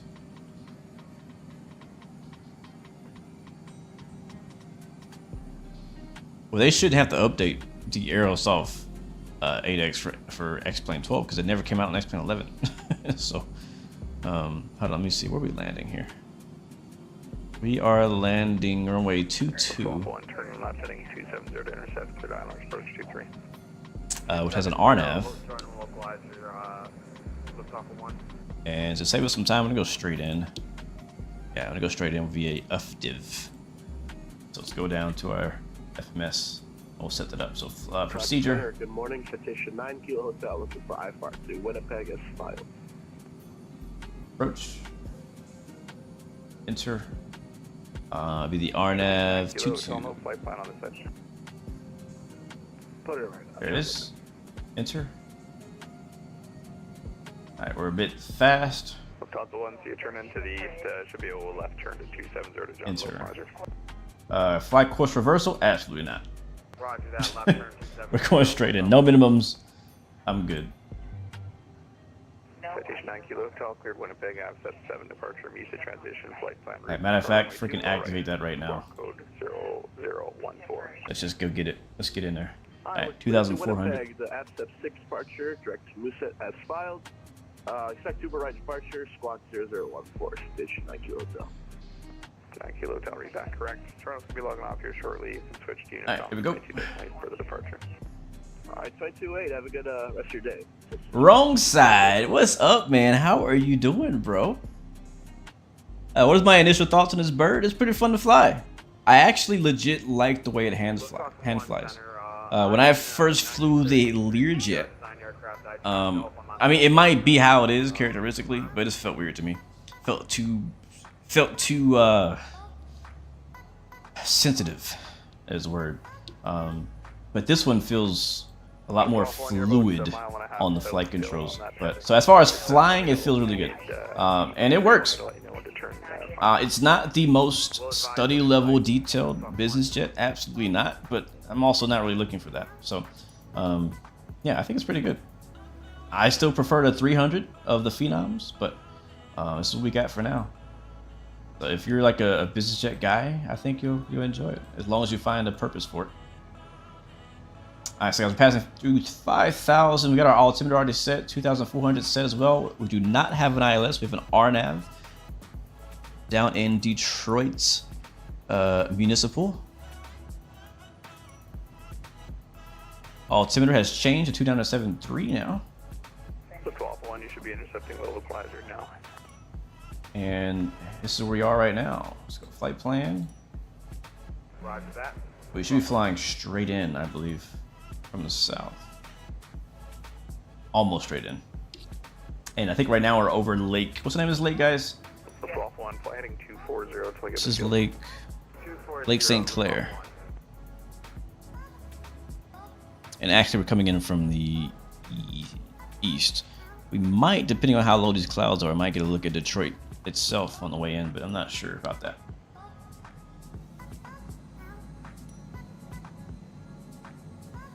Oh man, those are the best wrong sides. Staycations, I love staycations. You get so much done. You got 4 new buses coming in at the end of this month. 4 planned, 24. Wow. Yeah, man, knock it out, bro. I've been seeing your grind, bro, and I respect it. Seriously, both on YouTube and on social media, man. You've been doing your thing, bro. Yeah, I haven't been commenting much, but I've been watching in the background. I've been enjoying the content as well. So, wish you the best luck, bro. Love seeing all the growth of your channel too. And I gotta give you a compliment too, bro. You've been having some great ideas for like streams and just stuff. Like, you've honestly inspired me in ways that you don't even know. So I just want to give you that credit right now. Thank you so much. Probably tell you that again in person when I see you. What's the MDA for this airport? Let's see. All aircraft still in Toronto Center. Frequency Toronto Center is logging off. Alright, he's logging off. We'll switch to Unicom. Thanks for flying Toronto. Over to Lake St. Clair, bro. We low. Why are we so low? Oh, VNAV is not on anymore. Oh crap. That's why. Alright, we'll hang out here then. Speed up. Because I went direct. What are those? Oh, those are wind fans. Can y'all see that? That's cool. Alright, this flight definitely went a little long and behind schedule, so we're gonna probably do a shorter leg the next one. But I'm gonna get that MDA for you. Hold on. Decision height on his RNAV is 389 radial or 980 baro. So it's pretty high actually. And if we have to go around, basically go straight out to Ufdiv. Wait, no, that's not right. Yeah, straight out heading. What heading is that? Runway heading. Heading out to AMXU. AMXUX. This is our All right, where we're going for go around. Let's keep that power in.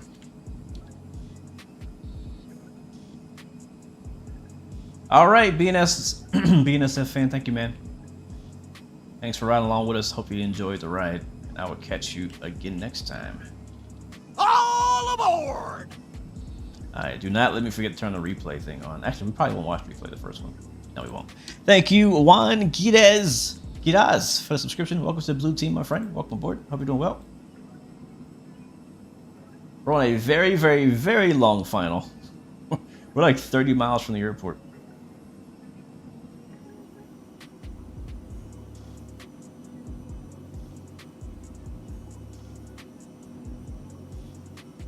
I appreciate that wrong side. I'll tell you one thing, bro. Quality, you definitely got it. You absolutely got it. Knocked out the park on quality all around on the channel. So, and when I saw your social media stuff, I'm like, bro, this dude's putting in work. Like the graphics you made for social media, I was like, holy crap. Like he must be on vacation. He got so much time. But it's good, man. I'm glad to see it, bro. What I love too is like, what's cool is you get to go when you're not streaming. Uh-oh, why are we frozen? When you're not streaming and you go to work, you get to also be around planes, and that's something that's so cool. It's one thing I loved back when I was working at the airport. Is this an LDA approach? That's not our runway. You see that? That's not our airport. I just got very confused. Matter of fact, that's freaking Canada. We can't land there. Yeah, that island is owned by Canada, it looks like. Or is it? No, it's not. Is that Canada? It says CY. Yeah, that's Canada. That's freaking Canada down there. Are we lost? No, we're not lost. I don't need directions. I don't need directions. We're good. We're not lost. We're just a little low. It's passing through. Doing a little VFR flying. That's all. Is that Mexico?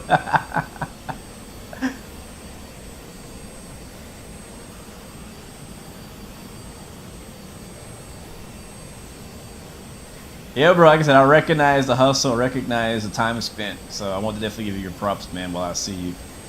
But yeah, man, keep it up, bro. You're killing it right now. Keep it up. I keep telling people, man, there's so much more room for growth in the flight sim community, in the flight sim hobby, in so many different areas. And I love to see people, you know, recognizing that and really taking advantage of it.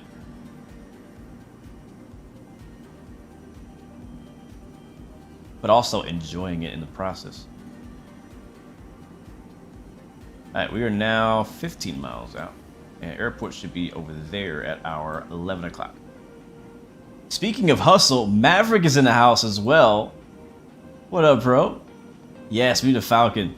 We need a Falcon in Microsoft Flights, and absolutely, bro. So I'm gonna tell you this much. I screwed up this flight completely. First of all, we missed our top of descent. Had to do circles for 10 minutes. Second of all, we descended down too low, and now we're approaching the airport at 2,400 feet, 30 miles away. In overcast. Thankfully, we can actually see something, so that's nice. All right, we're now turning final. Let's make the call. We're on 22.8. Yeah, we are. Kill the music. Lane lights are already on. Come on, Spotify. There we go. Thank you. And so again, it's very important that we get the softest landing possible. We have very picky, rich people in the back, and they will definitely complain if we do not land softly. The cool thing about this approach is it's going to take us over this water. We're going to basically land right over the water. So that's one of the reasons why I picked this airport. Never been here before. And I still can't see anything. I agree, Maverick. I need some big boy business jets. Yes, sir. I honestly don't want any more light jets. I don't want any more pocket-sized jets. I want a nice, full-size, long-range biz jet. That's what we need in Microsoft Flight Sim. Yeah, I was definitely in that other airport's pattern. Yes, sir. You have an instrument check ride in 1 week. Been watching you since you were in high school. Holy crap. Well, thank you, Giovanni. Appreciate it. Wow. I'm looking forward to, honestly, to hearing updates on your progress.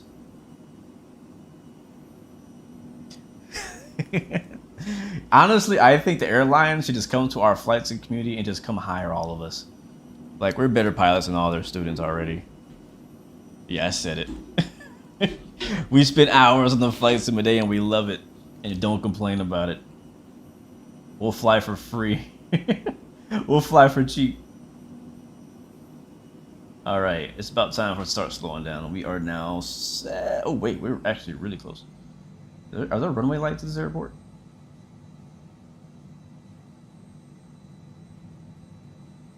Alright, don't screw this part up.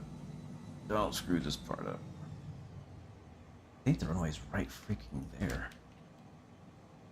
Hold on. Yeah, it is. I see it. I see it. Alright, autopilot off. It's literally underneath us. Gear down, flaps down. This can be a bit of a steep approach. Here we go.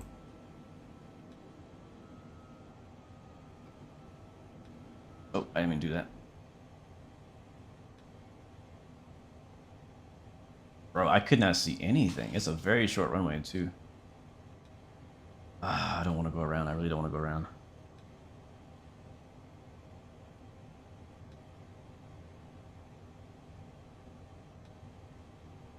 Alright, you can see how short that runway is, don't you?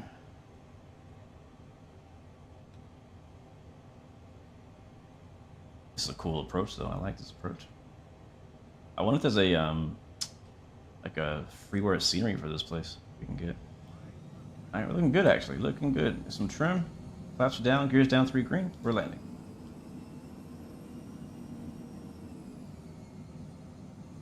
Little bumpy over the trees.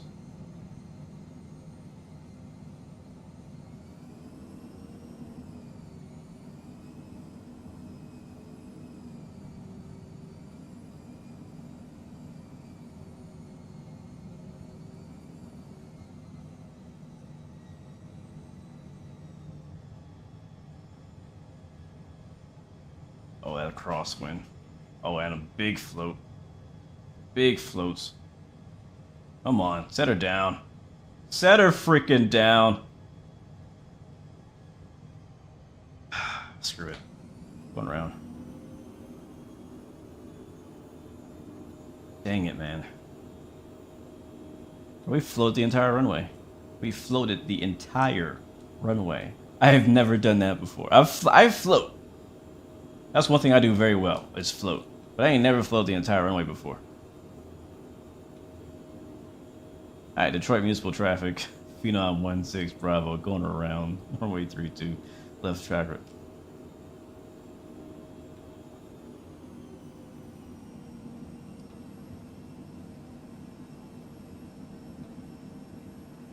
Ay, ay, ay.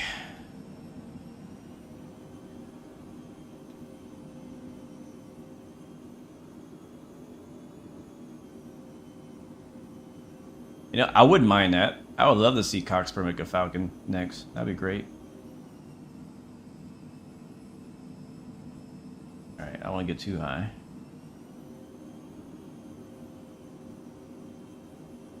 I'm gonna come right back in. Airport we're landing at is, I think it's Kilo Oscar November Zulu. Alright. We're on left base now. Detroit Municipal Traffic, Phenom 16 Bravo, now left downwind, runway 32, Detroit Municipal.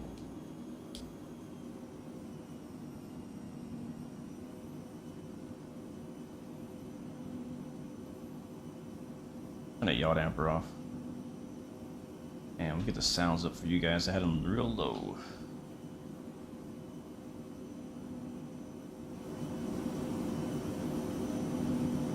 Alright, let's try this again.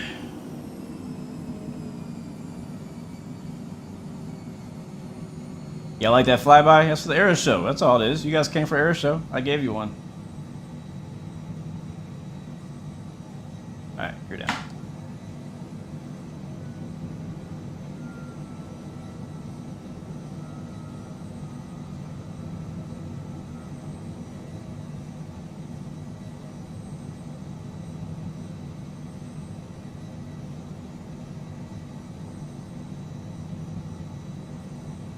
With flaps 1, your VR is 95 knots.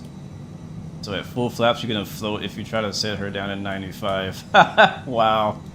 That's what we were. We were 95 at the time too. Full flaps 95. It did not want to touch down. She was scared.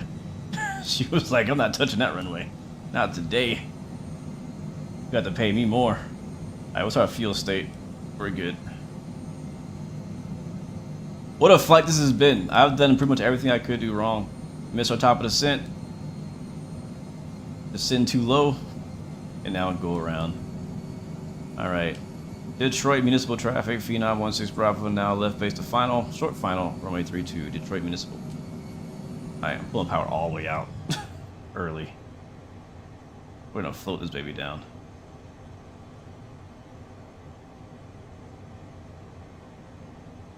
Okay, you guys make me feel a lot better now. You're saying you did the same thing? You floated just as bad? This is my 4th landing, and I've never floated that bad.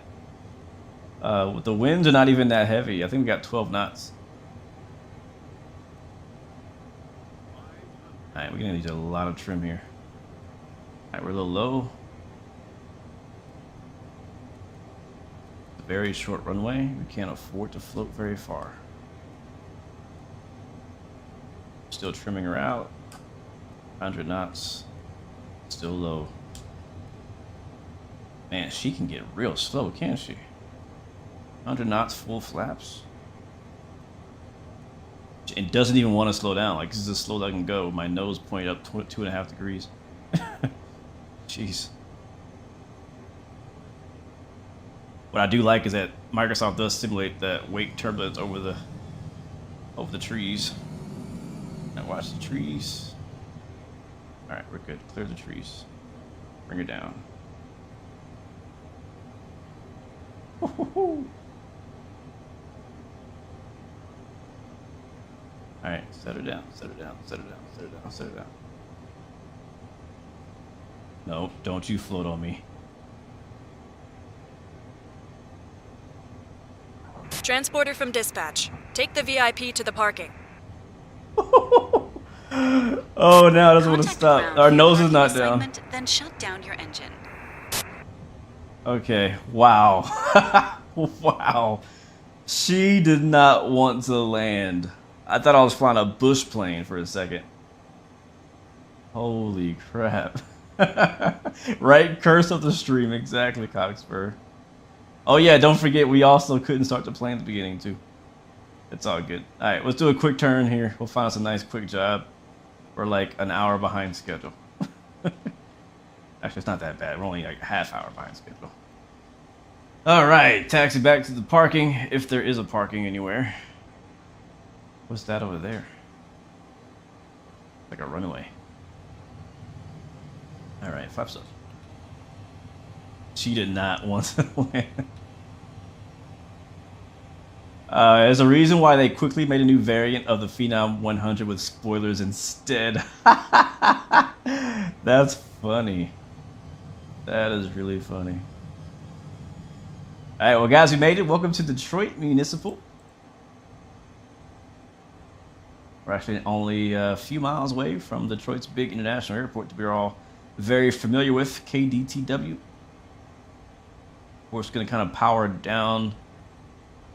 I don't actually see any buildings in this airport. So we're just going to park like here and drop these guys off and then head for our next stop. Zach says, let me off this plane. Hey, you chose to be here, Zach. You chose. You rose your hand to be in here. You know what you signed up for. Alright, we'll just stop right here in the intersection. Alright, set the brakes. And shut her down. Transporter, you can open the doors and begin the disembarkation. Will do.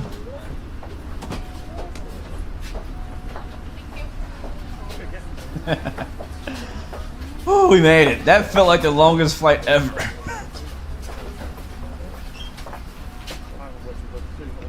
That felt like the longest flight ever. You thought we had a competent pilot? Yeah. Alright, cool. Alright, let's go find us another job. All the passengers have disembarked. Good job. See you soon. Hey, she doesn't know what happened in the air, so she clearly doesn't know. Clearly does not know. Let's get out of here. Girl. She's a distraction during sterile cockpit. Alright, we're gonna find another job. We made 40K on that one. 40,000. That's not bad. Not bad, not bad. Turn the strobes off. Alright. Okay, real quick. So we can get out of here again and attempt to land somewhere else. Let's see what kind of jobs we got. That last one was like 300 miles, I think. Probably cut that in half. I will, I'll share my screen again so you guys can see. Is it FBL to the north? Okay, cool. Good to know. I don't want to drive over there anymore. I'm just going to sit right here. Yep, I jumped on the taxiway. They're going to have to walk from here. I'm sure a limo will be around here in a second. Okay, alright guys, we're going to open up the NeoFly screen. Let me pull that over here on the stream for y'all.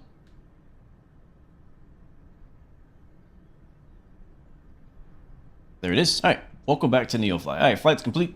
If I go to my log, that's not the log. That's not a log. That is the log. That's not a log either. Yeah, right, that is a log actually. Yes, so wait, what? Me. No, that is not a log. What is this? Oh, here it is. Alright, so we landed at 1:25. It was an hour and a half long flight. It was supposed to be 55 minutes. So we were a half hour late for a 200-mile flight. So let's now go to our jobs here, and we'll pick up another VIP group. We have a 200-mile flight to KCFJ. Never heard of that. Where is that? That's over in, what's this, Indiana? We'd also go to KOKK. That's also in Indiana. As KGSH, also in northern Indiana. A lot of Indianas out here. We have a super short hop over here going down to a place called Keller. We got KTDZ over at Toledo. Was that Toledo? Oh, Toledo. That's super short. We might do it still. We'll see. And we have KVLL, which is 27 miles away. What do you guys think? How are we doing on time? Okay. We could do... We're a bit farther west than I wanted to be, but I'm not against heading towards Indianapolis area. And that's the best paying job we got.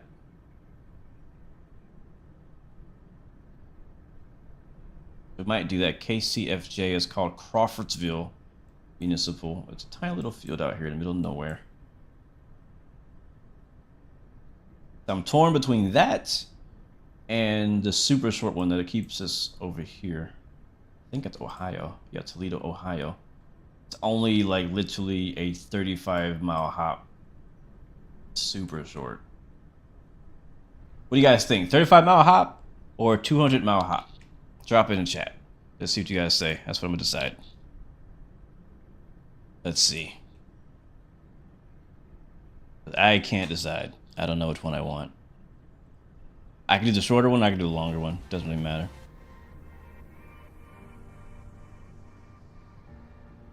Yep, I dropped them off on the taxiway. I see 35. I see more 35s than 200s so far.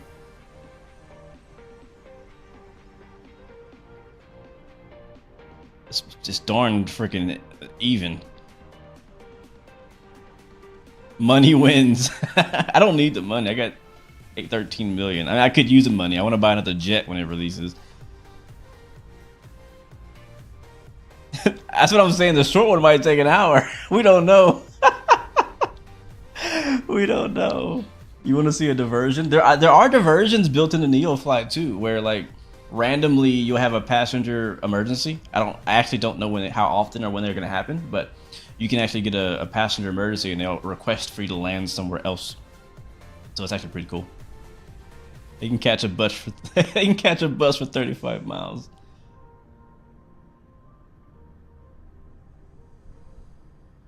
I mean, I know you guys making sense when you say, yeah, 200 miles, more money, more experience, but I'm seeing a lot of 35s in chat.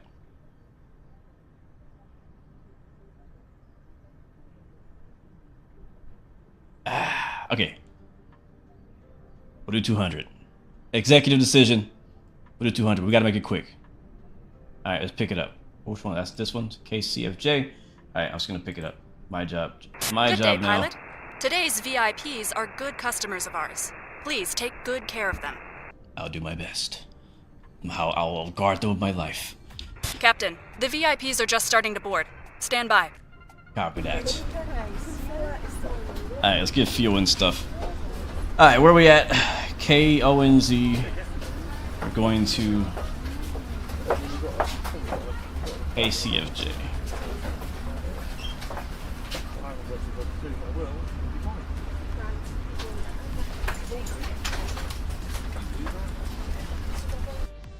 Probably don't even need a flight plan for this. Transporter from dispatch.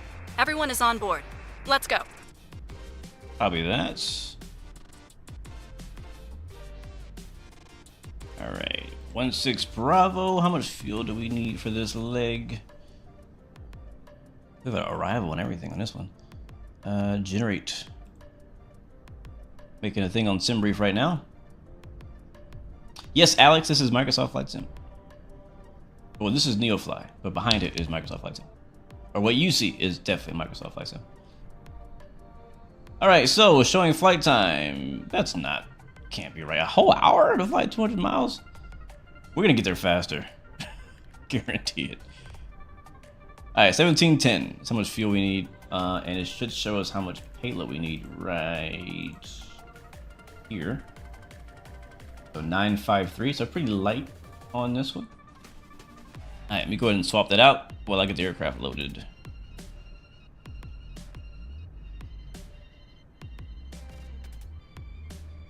Alright, so let's go here. Hope my battery doesn't die. I don't know if he simulates that in this plane because we don't have GPU connected. And we're just sitting on battery power. Alright, what am I looking for? Weight and balance.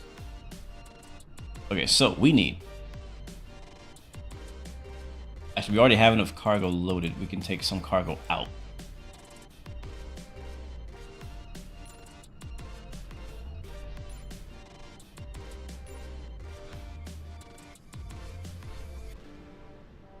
That's good. Alright, and for fuel, we need 1710. So let's go ahead and load the fuel on NeoFly first. That'll automatically populate fuel into our sim for us once we do that. And we used probably all of our fuel last time. Should be good right there.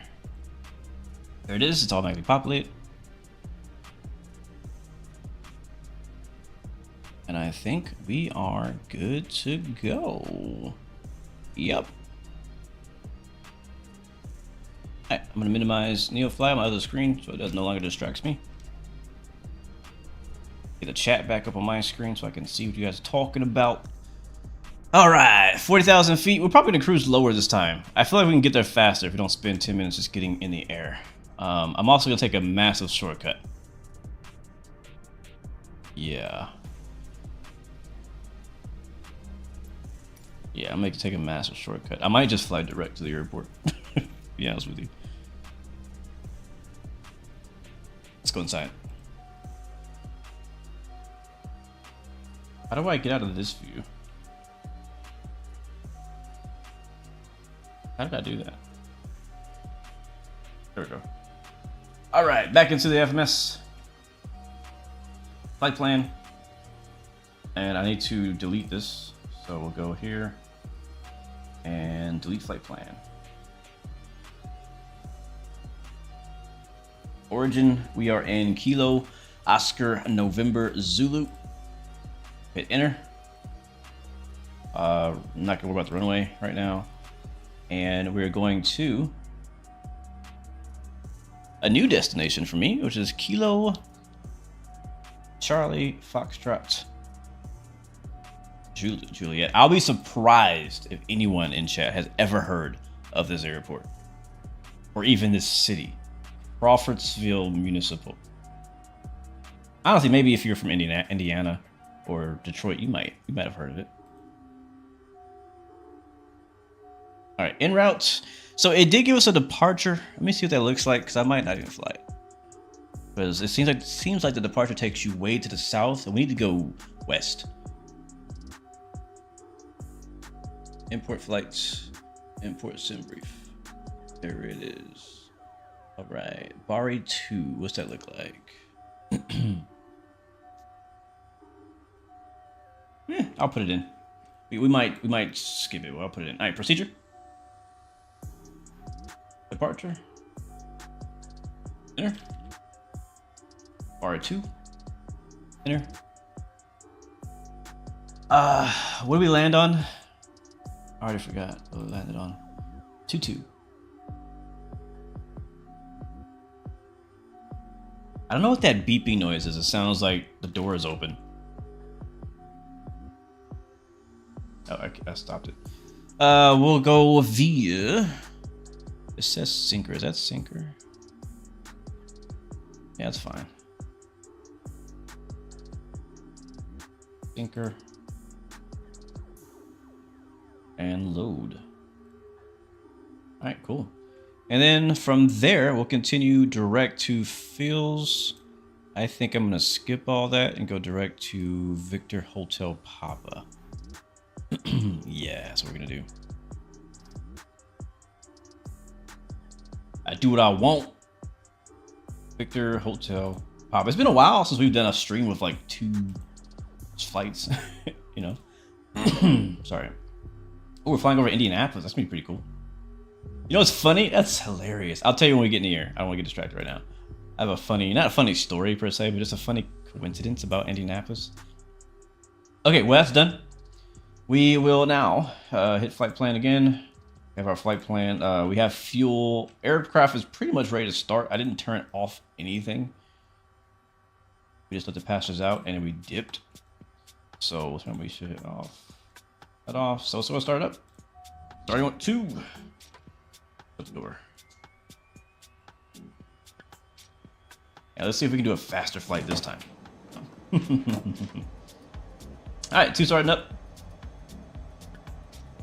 And we'll start 1 as well.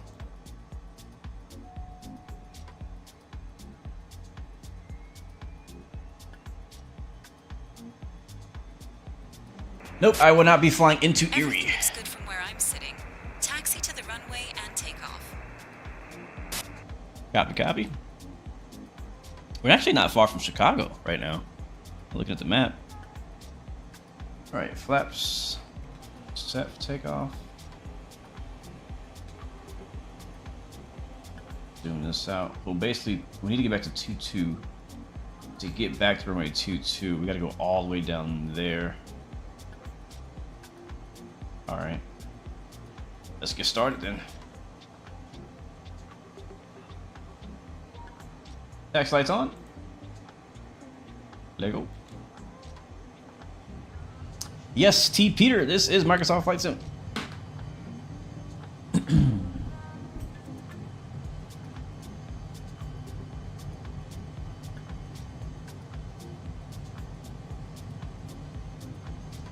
My chat is super far behind. Sorry guys if I haven't been responding. I can't see.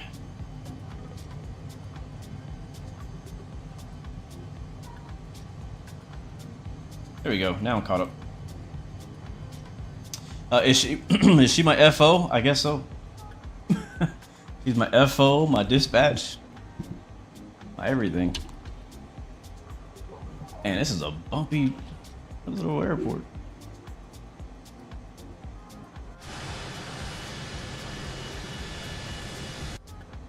Super uneven surface. Yes, Chaz, we are using a career add-on called Neo Fligh.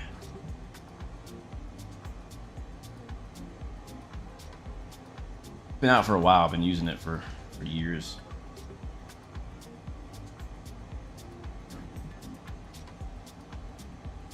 Yeah, the plane was dinging wrong side. It was not music. So I think down here is probably where all the FBO stuff is. It's just kind of blocked by trees. This should be a right turn, unless we already passed it. Yeah, the FBO should be like over there somewhere. And we're going this way. I think we passed it. I think we're... Oh, crap. Yeah, we did. I had it zoomed out and it looked like we were like on this taxiway.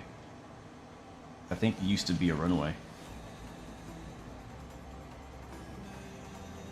Alright, well guys, if you are just joining us, we are in the Phenom 100, departing for our second flight as November 116 Bravo on Vatsim. Our next flight is going to be going down to Indiana. I think it's Indiana.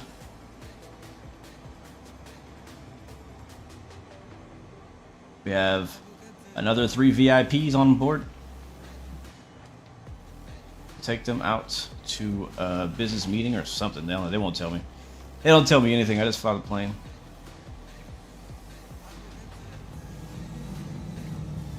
Should be a short 200-mile hop. We're filed for 40,000 feet, but I don't know if I'll go that high. We'll probably start at like 30.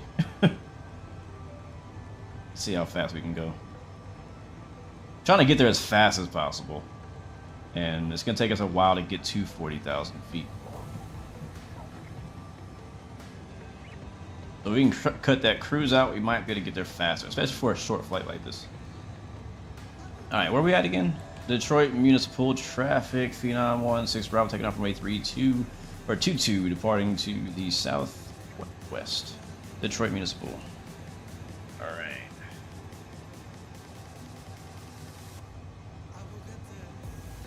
Alright, let's kill the music.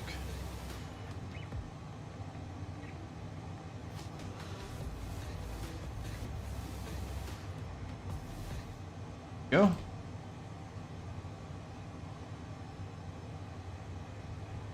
Take off cam. Let's go. Toga. Extra least.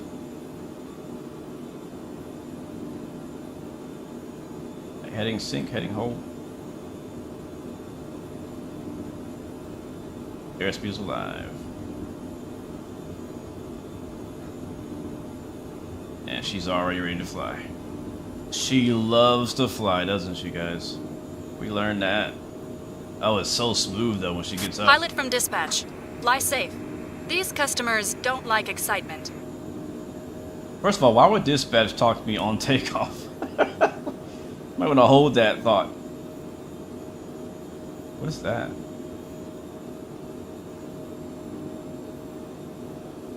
Alright, let's turn around.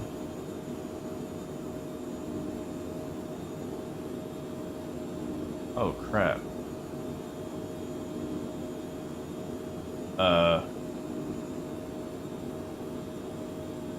Did we put a flight plan in? We sure didn't. Oh well, I know which direction to go. This way.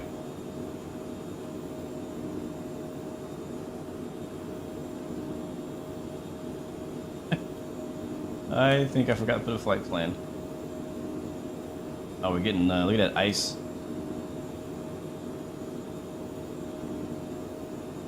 Let's see, how well does it actually simulate ice? Does it just get frosty?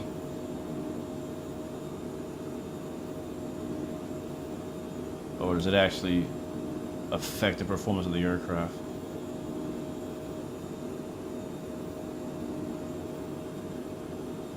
Alright, heading mode on, flight change mode, and autopilot. Okay. We're living on the edge right now. I want to see what happens when we get ice. I'm just gonna look down anyways. I don't even need to see. I can't see crap anyways. Flight plan. Wait, I do have a flight plan. Then why?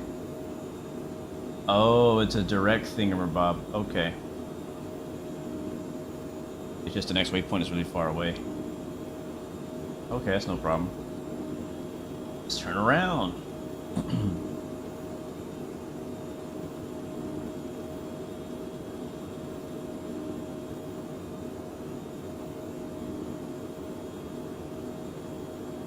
Alright, we'll switch our heading bug. I'm going to put it towards Huts. And we'll go direct there. And we'll fly over Toledo. Like so. And where's a breakout? Need to break this ice.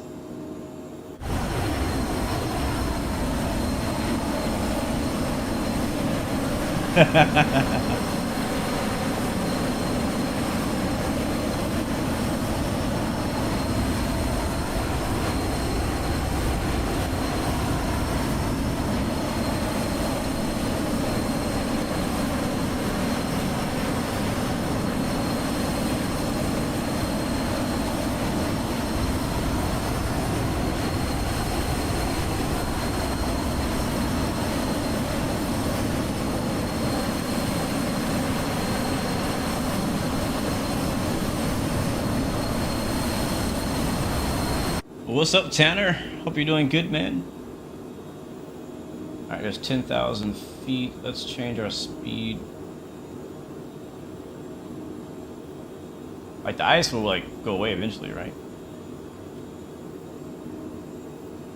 Right? Okay, let's go into our FMS. We'll go direct to Huts. Yep. And activate. And enter. Alright, so that should actually automatically turn on our nav mode. No, it didn't, so we'll go to nav mode.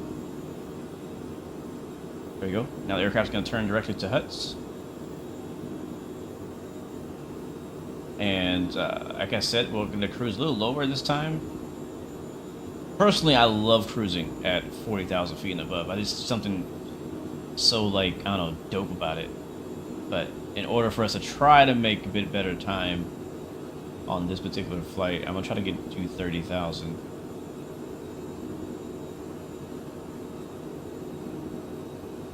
And we'll just do max speed. Best forward speed. Does the Phenom have throttle detents like the Citation? Yes, it does. If you look down here at the throttle, you can see it has idle detent, has max cruise, continuous climb, toga, and then just max throttle. And if I move the throttle, you'll actually see it snap between those. So we'll put ours in continuous climb since we're climbing.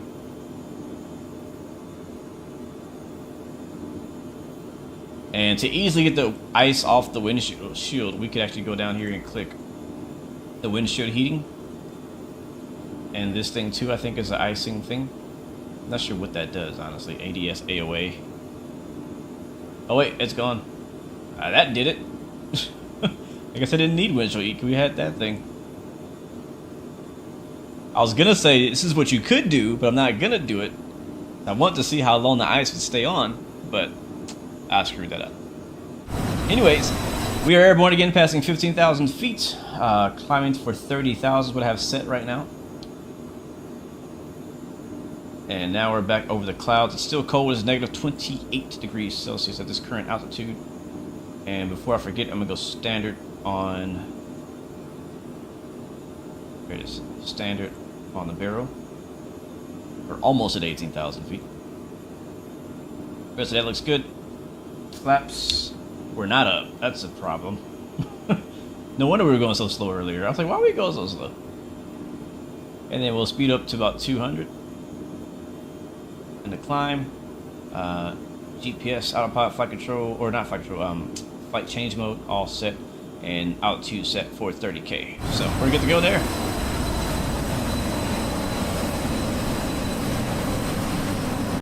And the plane should be pitching forward. There we go.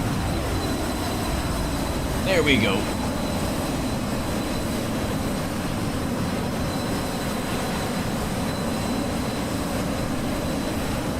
But yeah. One thing I like about business jets is that it's just a good change up, you know, from the typical flying airliner thing. It's just a nice little change up. I love flying airliners, A320s, 737s, A300s. But it's nice to be able to kind of do something a little different. It's a different type of mission. You know, you're not just flying from terminal to terminal. You know, you may fly to a large airport, you know, from here, but then you might fly to some small little country field somewhere, or a mountain runway, or a short runway. Like, there's a lot of variations and variety. That's kind of one of the reasons why I personally want to fly business jets in real life, is because of just the destinations that they go to. You know, it's not always just flying in and out of big international commercial airports, which is cool too, because you like to see all of the other traffic, you get to see all the large aircraft and stuff like that. But it's just nice to have that diversity and that change up. It's also really cool to be in a business jet flying way higher than everybody else. I love that about it. But yeah, there's no speed brakes on this variant, or spoilers, I don't think. It might be.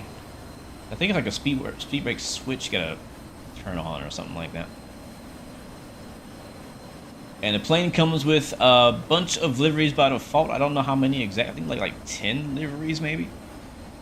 Personally looking forward to seeing some more liveries come to FlightSim.to, because one thing I'm not a big fan of with the Phenom is I don't like that it says by Cockspur. Now, don't get me wrong, I know he worked really hard on this, but it is weird that, you know, the developer's name is on the livery of the plane.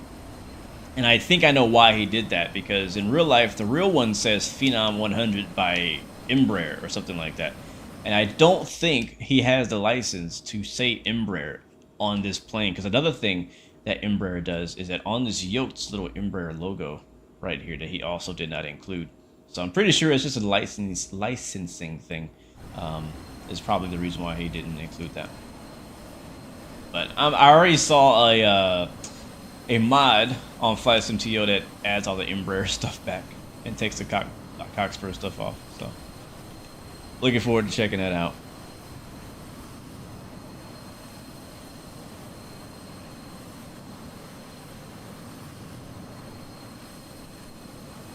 Oh yeah, we're contrailing already. One view I like to look at is this far out view where you can see the contrails from a distance like this here.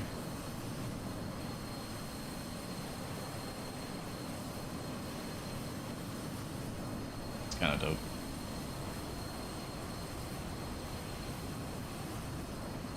So yeah, but chat, what is your predictions about this Microsoft 2024? What do you think? Like, how long are we gonna have to wait? How soon do you think it's coming? Do you think it's coming in the first quarter, second quarter, third, fourth of 2024? What do you think? Down to the month. When do you think Microsoft Flight Sim 2024 will release? Because it's 2024 now. Clock's ticking, Microsoft.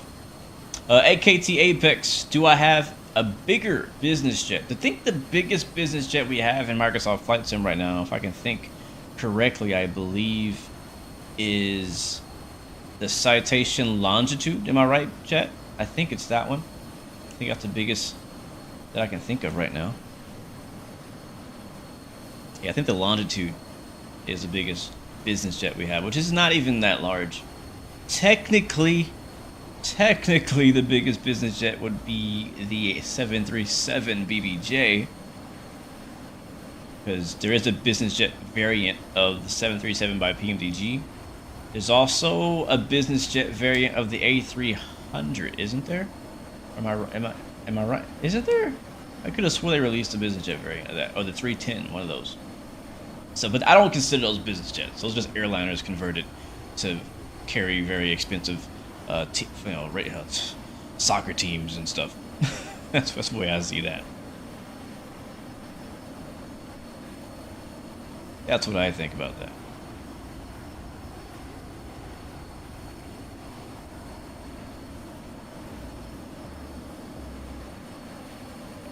Oh, I realized what I just did. Live Show TV says 4th quarter Black Friday. Wow. I hope not. That's a long way away. Black Friday just passed, so I really hope it ain't Black Friday this year. Aviation 360, what's up, man? How you doing, bro? I was just talking about you earlier, about our flight adventure that we had, a week ago or so. Not the whole story, just the fact that we went to Fligh. That's all we talked about. But all right, we're cruising at 30,000. Again, we can go higher, but I'm gonna try to get some speed in here for this leg. And let me see something. Can we? Is there a shortcut we could take? Yes, there is. We're gonna say, hey, ATC gave us vector, or not vectors, but clear direct Victor Hotel pop-up. That's what we're gonna do. Let's go. Oops, that's not what I want to do. Oh yeah, I forgot. You can get charts on here too, which is really cool. I'm not gonna use it right now, but you can do it. Go back to navigation map, please. Thank you. All right, go to flight plan. And down to Victor Hotel Papa. And direct. Enter. There we go. 170 miles.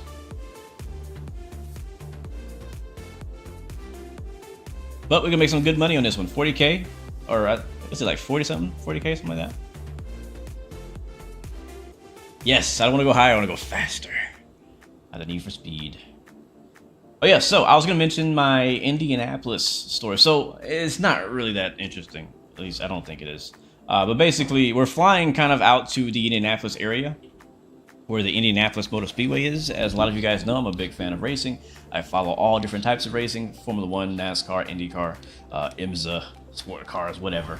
And so we're currently flying to Indianapolis, and I have personally been racing in Indianapolis all week long. Matter of fact, for the last 2 weeks, I've been racing NASCAR on iRacing in Indianapolis, in the Gen 4 and in the Xfinity car.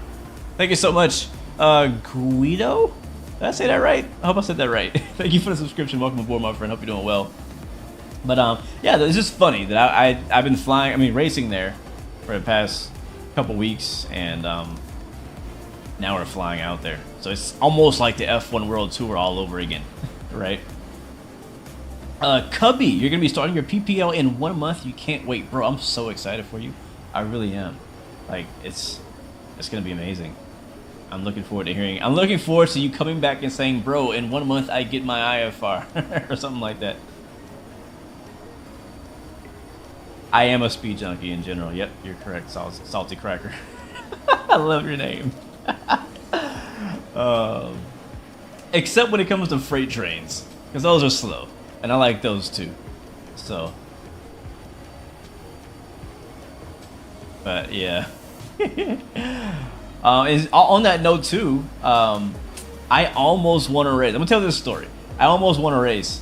I kind of stopped doing iRacing for, let's say, I don't want to say a year, but it's been a long time. I've been doing a lot of Assetto Corsa, but even that, I've been just so busy, especially through like the holiday season. This past 2023 was really busy. Did not have a lot of time to do a lot of racing and driving, even though I wanted to do more. And so, you know, when you don't race for a while, or you don't do anything for a while, you kind of get rusty at it. So I definitely got rusty at racing. And so I got back into racing pretty hard, like during the New Year break when I had some extra time. I wasn't streaming, and in my extra time I did some racing. So anyways, I've been doing NASCAR again. I'm a big NASCAR fan, and you know, trying to get back to grips with how you handle the car, direct drive, blah, blah, blah. But I've been doing racing in Indianapolis, and I don't know why, but that track just fits me really well. And I have been very competitive, and I almost won my first race in over a year until a freaking caution flag came out. Freaking caution flag came out and ruined everything. We all go into pit. The caution flag comes out right on the right before the last lap. It was the second to last lap. I was coming to the start finish line, and the yellow flag comes out before I reached the start finish line. In NASCAR, the rule is if a yellow flag waves before the white flag waves, you have to do a restart. Now all of us are on old tires, so I decide, you know, all right, I gotta pit. Everybody's gonna pit. I was right. Everybody pitted for new tires. The only problem is I missed my pit stall and had a horrible pit stop, so I basically came out back on the track in 10th place. From there, it was all downhill. The last restart, everybody crashed, and I didn't gain any position. So it was a heartbreaking race. But since then, I've done a few more races, and I've still been very competitive. My last race, I finished third. I came from third to last to third to first. And it was just good. I'm gonna probably do some more racing tonight, and hopefully I can get a win at Indianapolis Motor Speedway before they switch to a different track. How long is this flight? 1 hour. When we checked on SimBrief, we can check what our. You know what? I don't know that I. Let me see what it is now. That ain't right. It says we're 10 minutes out. That's completely a lie. So I don't know what our actual time. I would say we're 30 minutes out. How fast are we going? Not fast enough. Max throttle.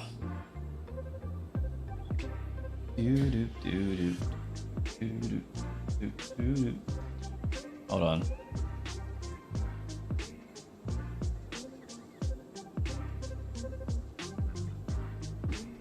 My dogs are getting restless.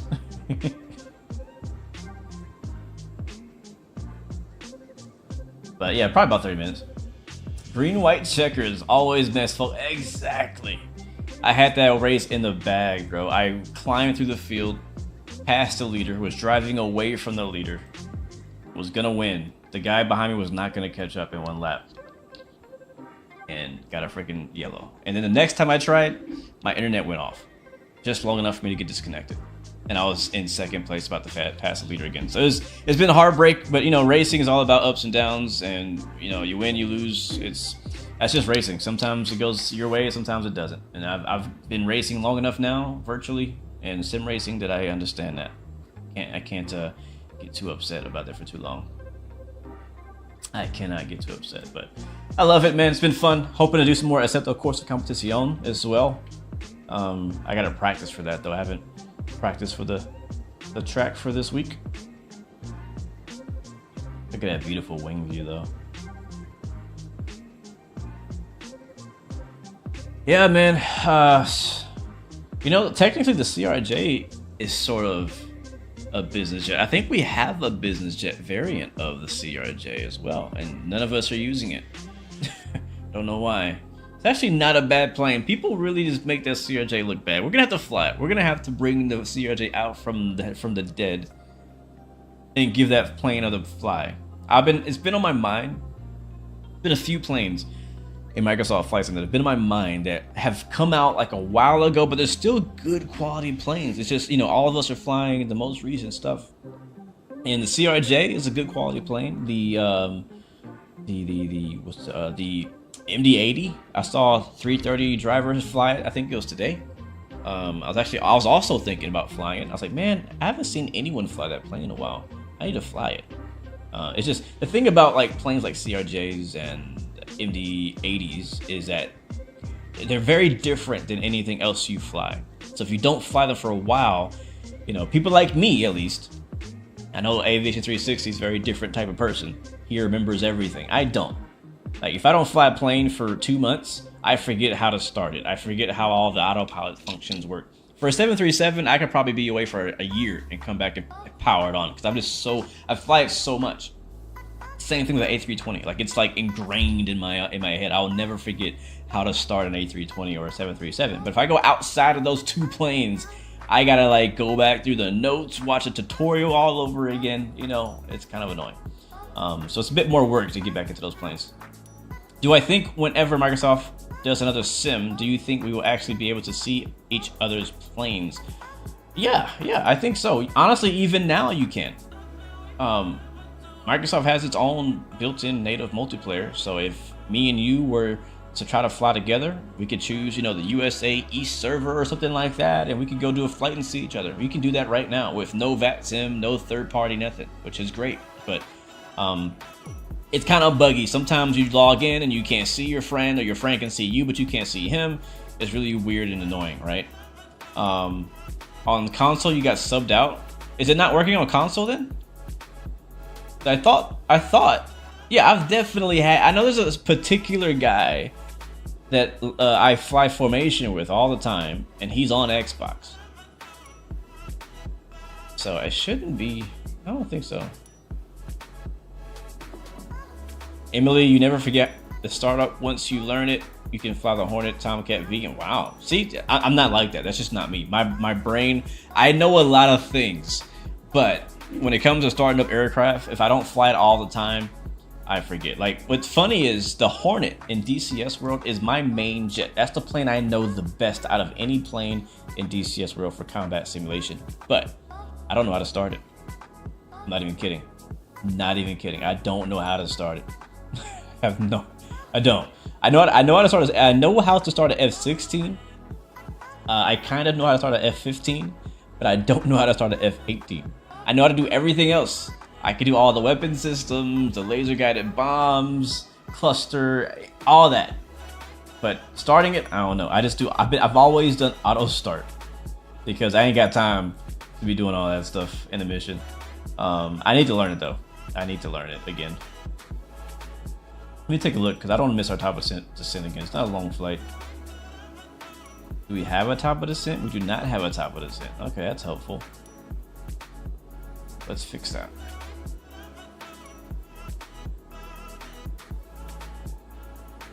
You always see everyone as 737s and Cessna 172s. So the reason for that is if you don't have the aircraft that your friend or someone else online is flying, then you just see some generic model. To me, that's annoying as well. Same thing if you don't have the livery, like you just see them as a generic model. All right, where are we landing? What runway are we landing here in 22? Wait, this is a, yes, runway 22. So approach is available. Let's look at the weather first. Weather in Crawfordsville Regional Airport is 2408 knots. Good visibility 10. Overcast 1800. Temperature is 1, dew point -6. All altimeters 29902. So 240 is the weather. Let's see. For our approach, runway 22 is only one option. Is the RNAV GPS for CFJ Crawfordsville. It looks very similar to the RNAV we flew into Detroit. So very, very similar. But let me go ahead and drop this into here. We'll click on procedure. Actually, no, we'll approach. And be the RNAV GPS 22 LPV. What do we want here? Which one? Hold on, cancel.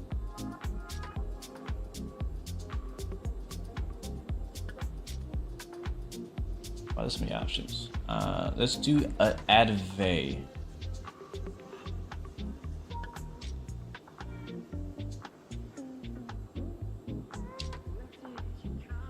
And we'll skip the minimums and all that. And load. Cool. And what I'll do also, so that we get the correct top of descent information, is I think I'm going to delete the KCFJ. Not that.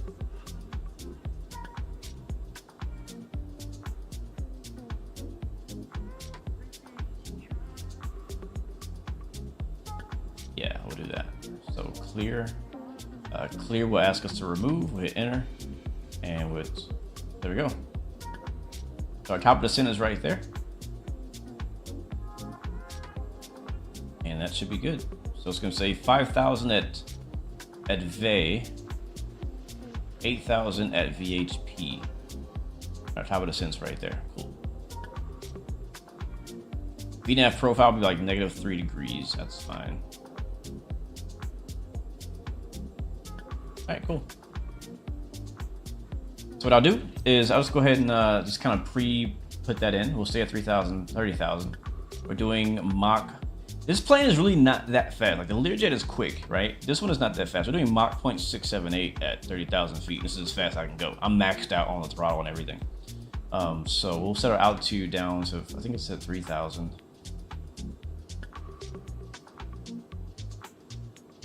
Nope, we don't know when Microsoft Flight Sim 2024 is coming out. We were just talking about what our predictions were.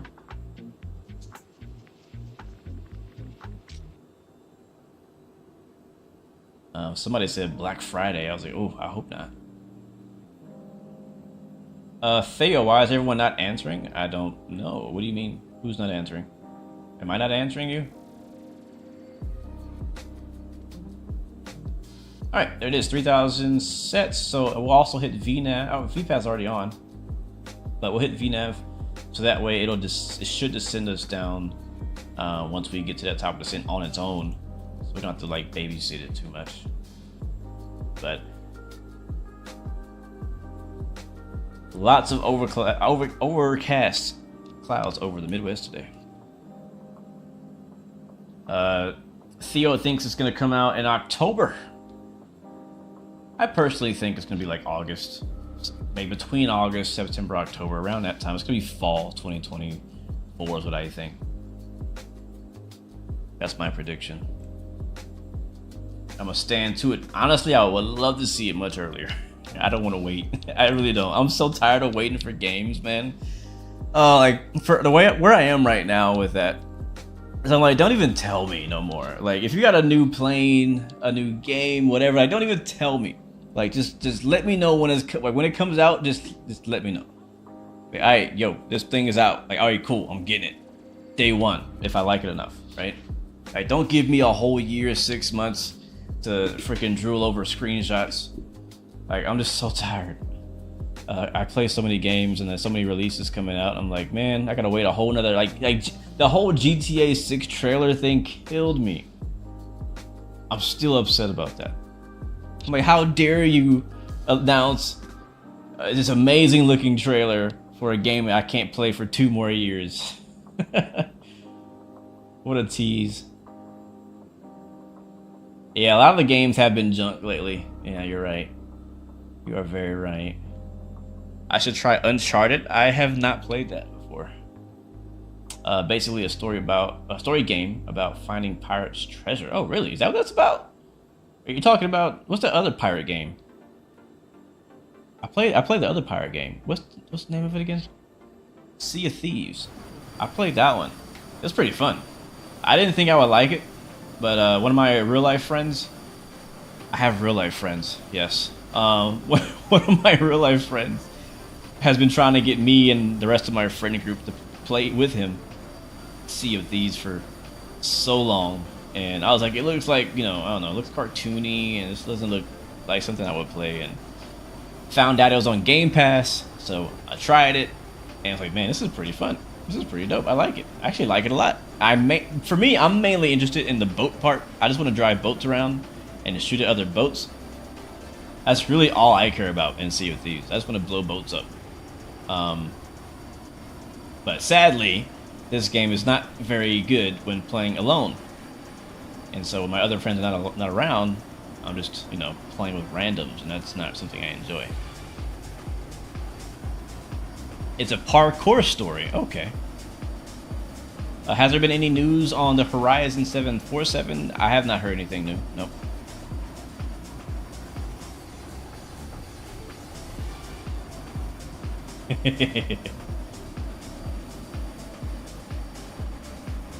But yeah, I think what I really want, guys, is I want a ship simulator.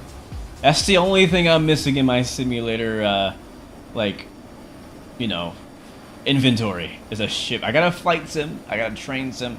I would like to see some more train sims, but I got a flight sim, I got a train sim, I got racing sims, I got trucking sims. I just need a ship sim. And I got a space sim too. I got that kind of with Star Citizen.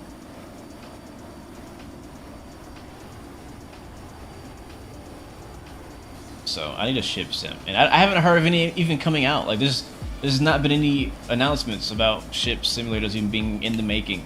There's one that you can get that's like technically a training program for actual real people to do ship stuff, but it's ugly. It's like horrible graphics and not user-friendly at all. I bought this game called Searama that's like about boats, about like boat logistics and stuff like that, but I don't really play it because I don't, it's not what I wanted. I wanted to drive the ships. I didn't want to just tell ships where to go. Hawks 1326, what's up, man? Hope is all well. And thank you, man. It is good to see you. Hope you're doing well. Doing a radio check, Theo? What's that about? Oh, a carrier sim. That would be dope. That would be dope. Oh, that would be dope. Yes, we need that, Ted. We need that as well. Aircraft carrier simulator. I play that. I play the heck out of that. Get to launch freaking jets and do hand signals everywhere. Like, that's all I want to do is hand signals. I'll do all the cool hand signals. That's what I want to do. Yes, Nautis. Home is the only sim. Yes, I heard of that one too. Let me look. Is that the one I was thinking about? Let me search that. Nautis. Because I think I remember seeing it. It's like really expensive, isn't it? Like some kind of subscription or something? Or are they not done with it? I couldn't remember. There's a reason why I never played it. It might be the one I was thinking about. I think this is the one I was just talking about. Yeah, it is. This is the one. Yeah, Nautis Simulator is a ship simulation thing, and it does ship simulating, but it's just it's like P3D of ship sims.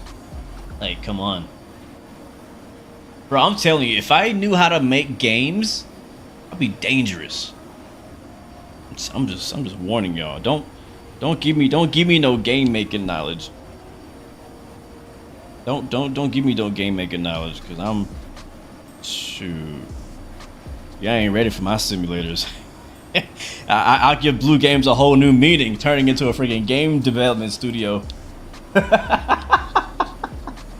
What up, Arch NDA? Welcome to the stream, man. How am I liking the Phenom? I'm enjoying it a lot, actually. I'm having a good time. I'm having a good time. So second flight today, we just reached the top of the descent, and VNAV is doing its thug sizzle. It just started descending on its own. I'm gonna bring the throttle back a little bit. We're maxed out. I'm gonna keep my best forward speed though. We're not gonna be no slouch on this descent.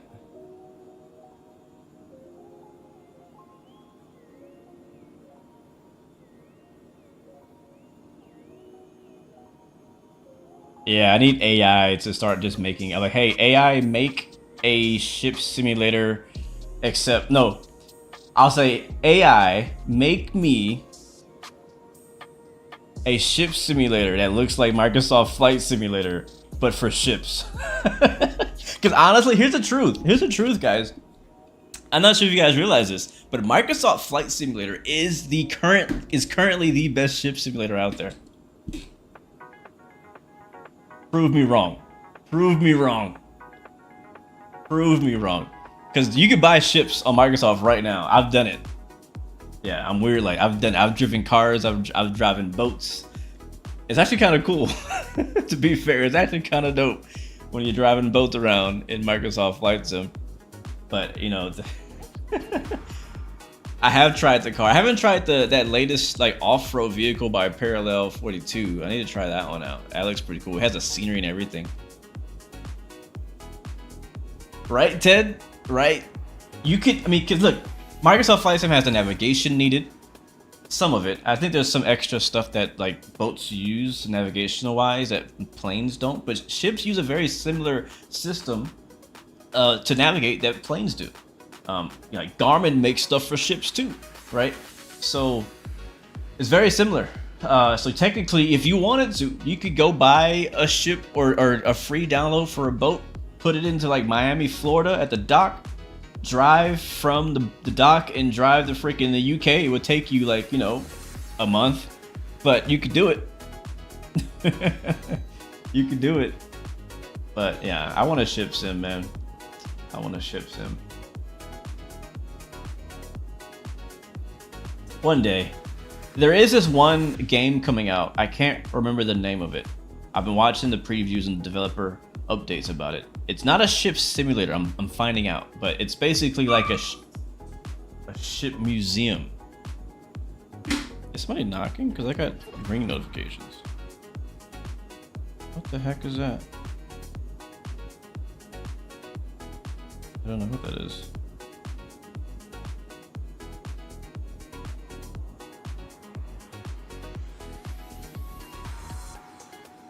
How long we got for descent?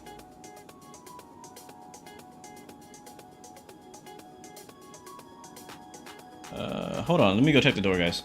I got a neighbor at the door. Stand by. Looks very concerned.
Alright, I'm back.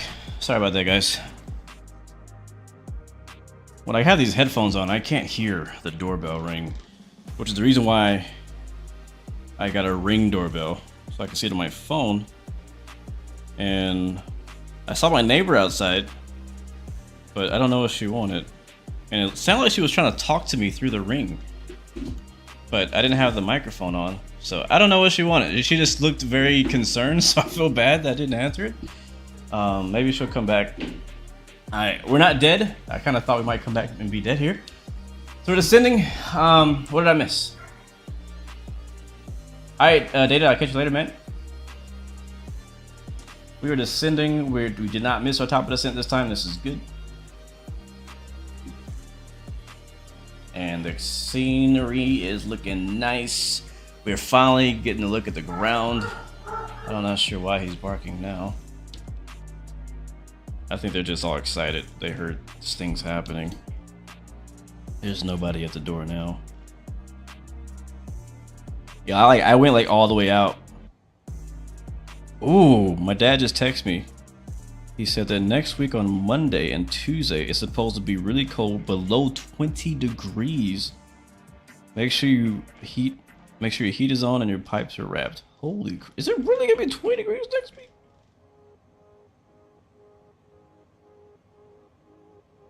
In Texas? Bro, we better get some snow. We better. Don't go 20 degrees and don't give me snow. I just want snow. I want snow this year. I know most people don't want that. That's what I want. Anyways, let me get back. We're streaming. Lucas, what's up, man? How are you doing? Where are we flying to? We're flying to somewhere in Indiana. Called what's it called again, guys? I've never been here. I just fly what they tell me to fly to. Crawfordsville, Kilo Sierra, Kilo Charlie Foxtrot Juliet, in Indiana. Yeah, that's where we're going. Here in Norway, you have about 1 meter snow. Wow, that sounds like a meter more than we got. Hawks, you had nothing, and then for last week you got a whole foot or half a foot. Nice.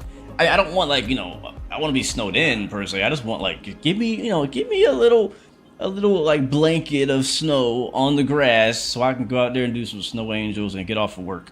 Because in Texas, if it snows, we don't work. Like, that's how it works. The whole state shuts down when we get snow. Thank you, Mad Dog. Welcome, man. Thank you, appreciate it. Not all Americans get snow days. No, not all of us. If it snows really, really bad, yeah, some places get snow days. In Texas, all we need is to see white on the ground, and we get snow day. Everybody's at home. We don't drive in that stuff.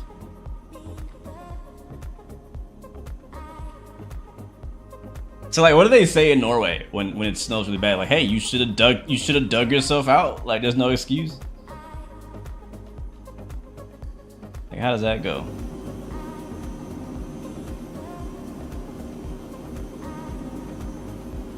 I'm like legit concerned. Like, it was really weird for my neighbor to come over.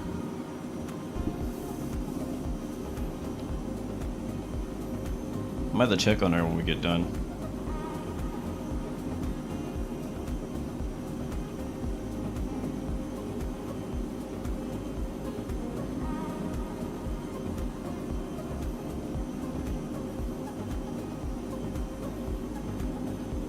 Oh, maybe? I mean, but it's 70 right now. Like, that's what's weird. Like, this morning it was winter, and now it's spring again. I'm not even kidding, guys. Like, that's how much the temp has changed. It is 70 something and sunny. It is nice. We should be outside right now. We should be outside. All right. Speaking of weather, what's the weather at our destination? Let's find out. Let's get back in. Let's get back in the aircraft. Let's land this aircraft. Oh, we have ATC. We're close to ATC. Chicago Center just came online, and the airport we're landing at is literally a mile away from the border of where ATC is logged in on. We'll still take a listen in though. So let's do that. So Chicago Center is on 12035.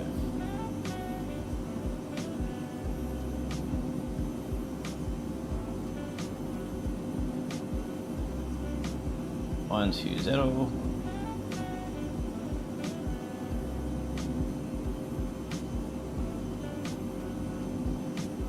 There you go. Alright, and we'll also get the weather. Man, Chicago's on, Boston's on. What is it, Friday?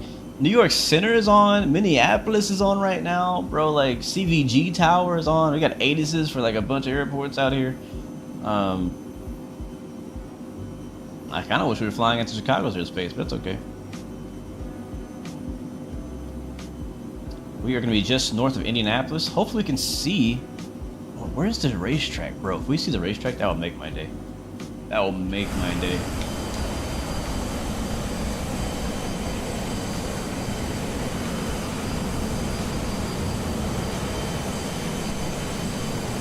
Alright, while I look for the weather and stuff, you guys keep an eye out for Indianapolis Motor Speedway. If we see it, it's a good sign that I'm going to win a race in Indianapolis this week. That's what that means. It's a sign. Let me get the landing information and weather before I get distracted again. Alright, we're landing runway 22, RNAV.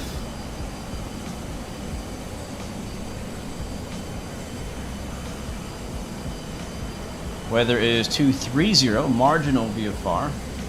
Sounds about right. At 10, overcast is 1,800 feet. Temperature is 1 degree Celsius. 2 point minus 1, 2993. Alright, let's put that in 2993.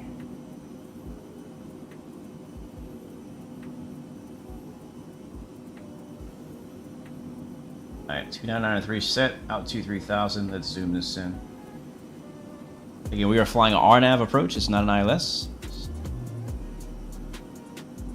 And decision height would be 253 or 1052.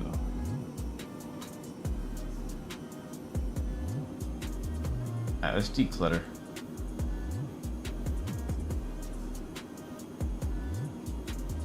How do I do that again? Oh, menu.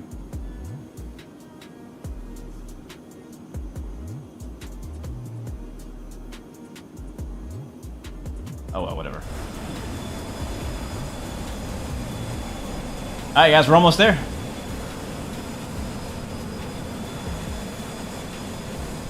Front row Kenny, what's up, man? Welcome back, bro. I'm liking it so far, man. I'm liking it. Is it gonna be my favorite business jet? Probably not, but I think it's still gonna be a great go-to to have in rotation for business jets and Microsoft Flight Sim for me. I'm gonna go find this. I'm gonna go find this thing. Alright, so we gotta slow down. We're coming to 10,000 feet. We'll get the lights on. Don't forget we have some very important passengers back there that are very picky, so watch out for them.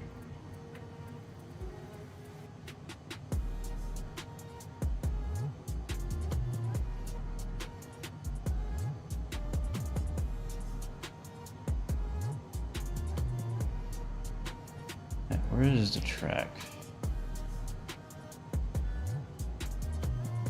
Okay, so the track is going to be on the west side of downtown. And that's actually kind of the direction we're going to.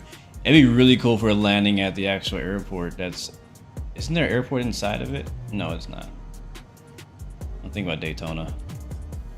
So it should be the direction we're flying on our left wing right now.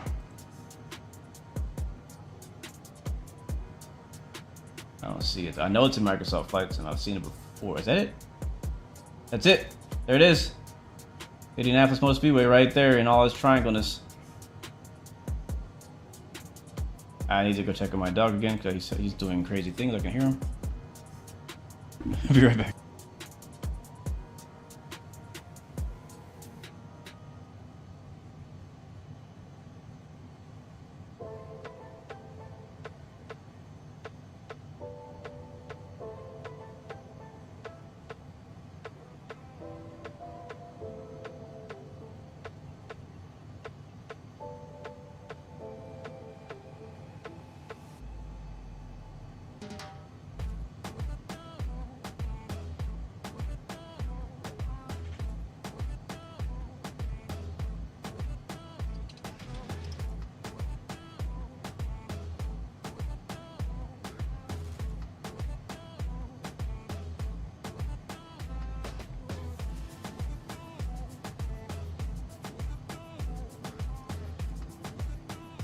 Nope, no graphics mods, no visual mods.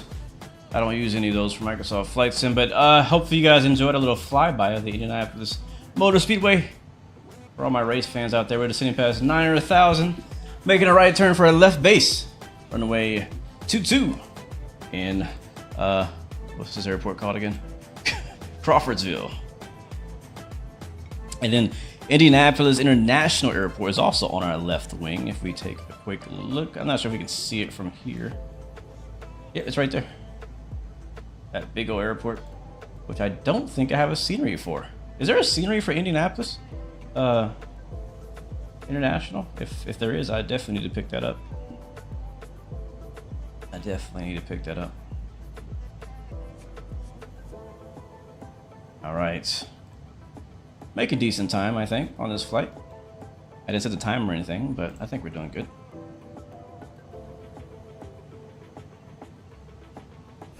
Hopefully we don't float the entire runway again.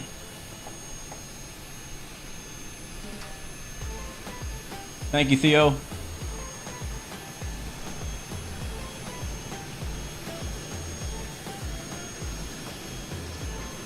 Yeah, I caught my youngest dog trying to tear up one of the chairs, so I'm really glad I got up.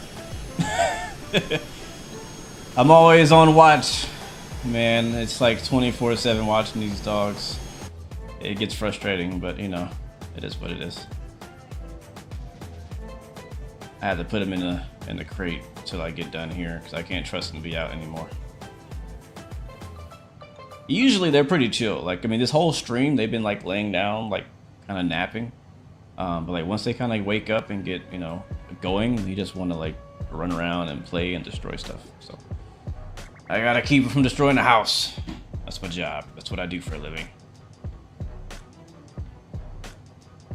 Dominic Design Team, copy that. I'll definitely check that out for Indianapolis International Airport. All right, you know what? You're mentioning that it's a short runway. I didn't even catch that yet. Let's see, how much runway do we have here? In, oh yeah, 5,000 feet of runway. That's plenty. That's plenty. The airport we just landed at was 4,800. Yeah, it was nice and short. So if we can land on that, we can land on this. I'm not concerned about that at all. Plus, we're not at a high elevation or anything crazy either, so we're good there. I just noticed that I still don't hear anything on ATC. Was it 120? Oh, I put the wrong frequency, that's why. It's 35, not 035.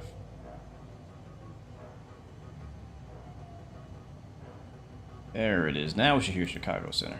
0725. Alright, we just won't make our call for landing or else we'll be talking to everyone.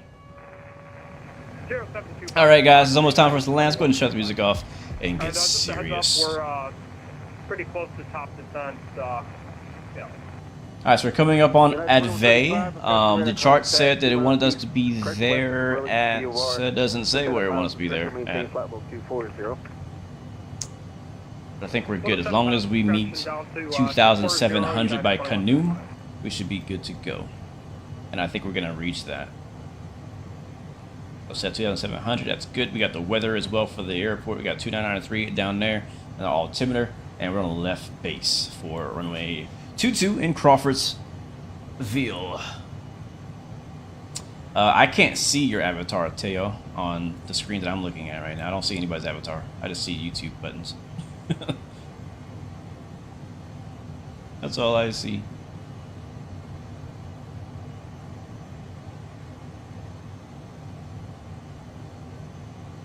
The Phenom land with a fairly shallow flare. You can come in basically straight and level, or with only a little flare. Copy that. Could definitely use that advice. Our last landing, we floated the entire runway, and that forced us to go around. Had a really hard time actually getting the wheels on the ground. Like, they just didn't want to land, didn't want to touch down. I wonder if we should use a little less flaps this time. Maybe we do like flaps 3 or something. Last time we did flaps full. What do you guys think? Any Phenom pilots in the chat? But again, we obviously want to make sure we have the smoothest landing as possible, so that the VIPs don't have any complaints after we land here. Really, Jonathan? What a small freaking world! You did your flight training in this area. Lots of time in Crawfordsville. I did not think that anyone in chat would have ever even heard of Crawfordsville, not alone fly there in real life. That's pretty cool, man. What a small world. Well, anything else we need to know about Crawfordsville before we touch down there? We're on the left base now. It's off our left side.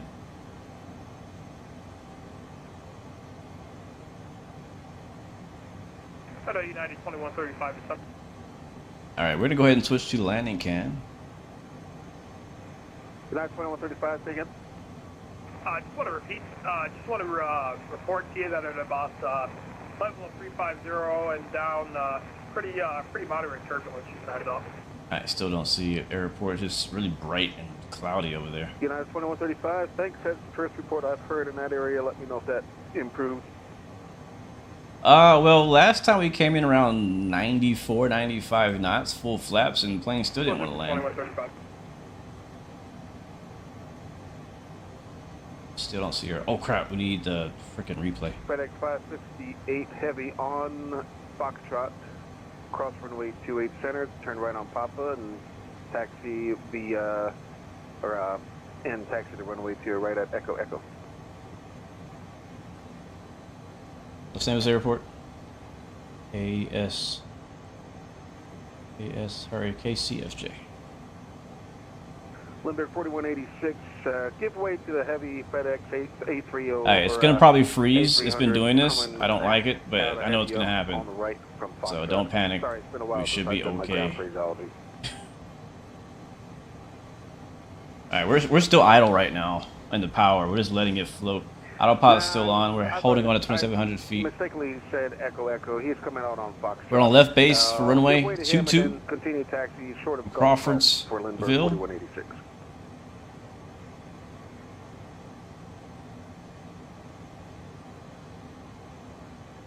We're just south of Chicago and just north of Indianapolis.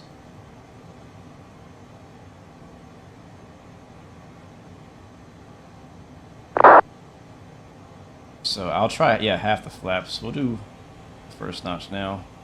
Last aircraft calling center, it's just carrier only, no audio is coming through. I believe our replay is recording. Yep, it is. Alright, cool. Alright, we're left base, guys. Turning final here in just a second. And the FBO is basically going to be a right turn. Unfortunately, and back to the FBO. Unfortunately, once I send it off, it only lets me send it once. I'll have to give it to you via voice. This thing does not want to slow down.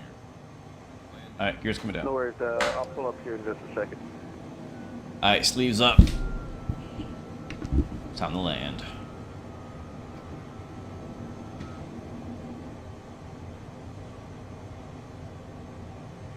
I can now feel the gear drag and the butt kicker. Still not really losing any speed, which is really surprising to me. And I still don't see the runway. It's out there. Alright, low speed here.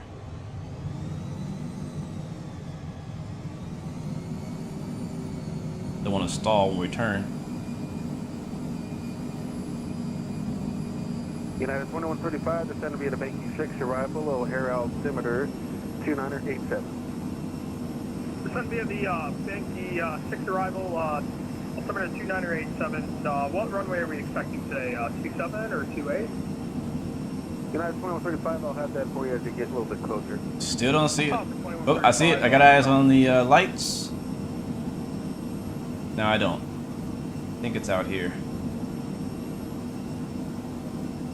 FedEx 558 heavy on departure. Like it's like weird, like a really thin layer of clouds, and the sun's shining on it, which makes it really hard to see anything. So we probably went flaps, or yeah, we went gear down way too early. But we'll leave it.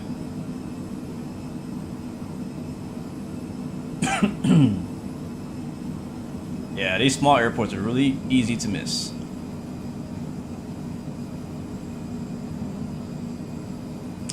Fisher, that was not an old video. That video just came out yesterday, so you're all caught up, buddy. Welcome to the stream, though. Good to see you. And yes, I am still with the same company, virtually.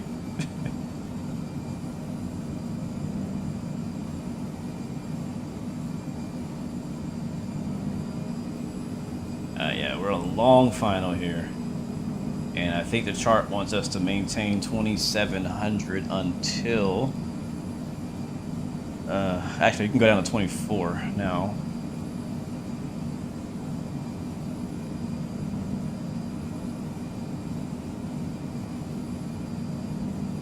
Let's use vertical speed. That's 500 feet per minute. It's good. Then once we get to Jippus, which is our next waypoint, we basically can just descend on our own. American 2031, I've got your clearance available. Advise ready to copy. And surprisingly, I am actually getting a vertical guidance on this RNAV. Limburg 4186 on golf cross runway 28 right, and taxi via November, Lima Lima. All right, here we go, 2400. You know what I think I'm gonna do? I think I'm gonna set my camera views on my stream deck. I think I'm gonna start setting that up. That'll make it a lot easier for me to cycle through these. American 2031 is cleared to the Minneapolis-St. Paul Airport via the O'Hare 8 departure, vector is Pumpkin, then Look at it's that. on departure, climb via the SID, the top altitude is 5,000. Flight level 380. Simple life out here in the country. Departure frequency 120.35, All right. squawk 3134. Still haven't quite passed that waypoint yet.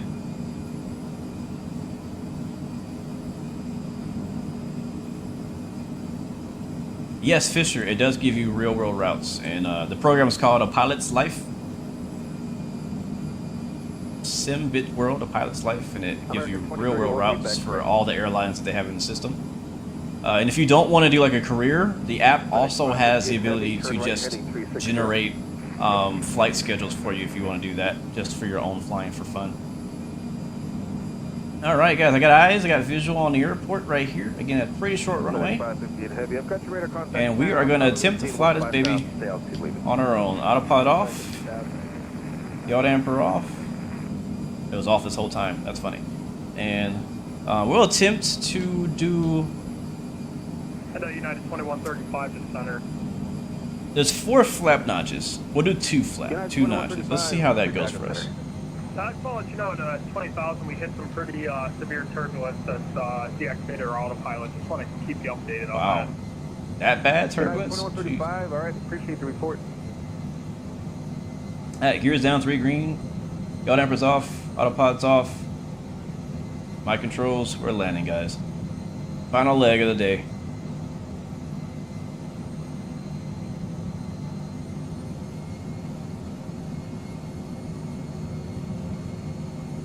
Reset my camera. There we go, that's better. FedEx 558 Heavy, fly heading 040. Alright, we're high. Heading 040. Gotta pull the power all the way out. We know it's very floaty, so we gotta keep that in mind this time.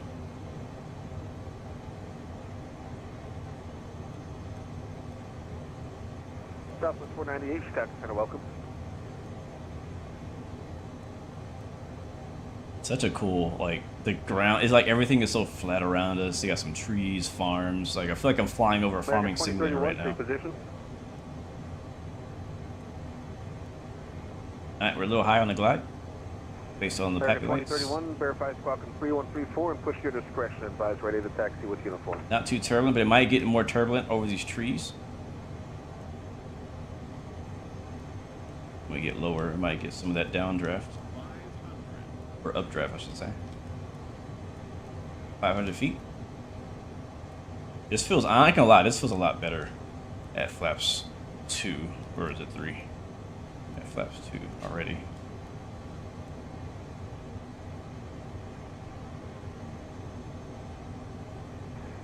November 601 Mike Alpha, cross 65, at 65 miles northwest of Ramsey at and maintain flight level 230. 6 miles northwest of Ramsey and say that up. November 601 Mike Alpha, that's 65 northwest of Ramsey at flight level 230, 23. 65 northwest of Ramsey, flight level 230, 601 Mike Alpha, thanks. A little bit of power. I feel the plane starting to want to stall. Here we go.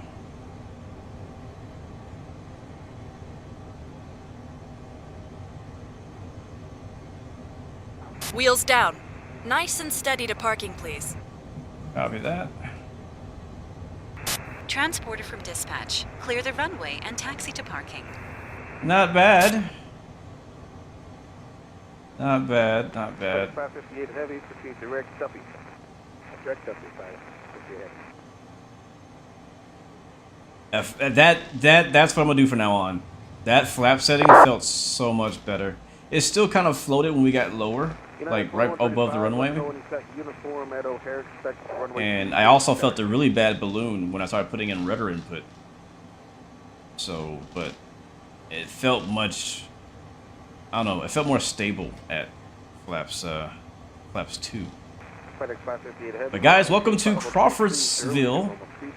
And I feel like this would be a really fun airport to do pattern work at or something, like to fly a little GA plane. It's be a really nice little GA spot. I like this. This is why I like, you know, doing career mode type programs, is because it has you flying out to places that you would never in your life have thought to ever fly to. Unless, you know, you live in the area and you train out here. I had never heard of this airport, never would have thought to go out here.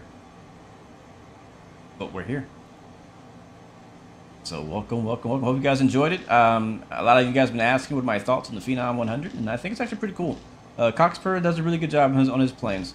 They're not like, you know, they're not study level, they're not, you know, crazy detailed.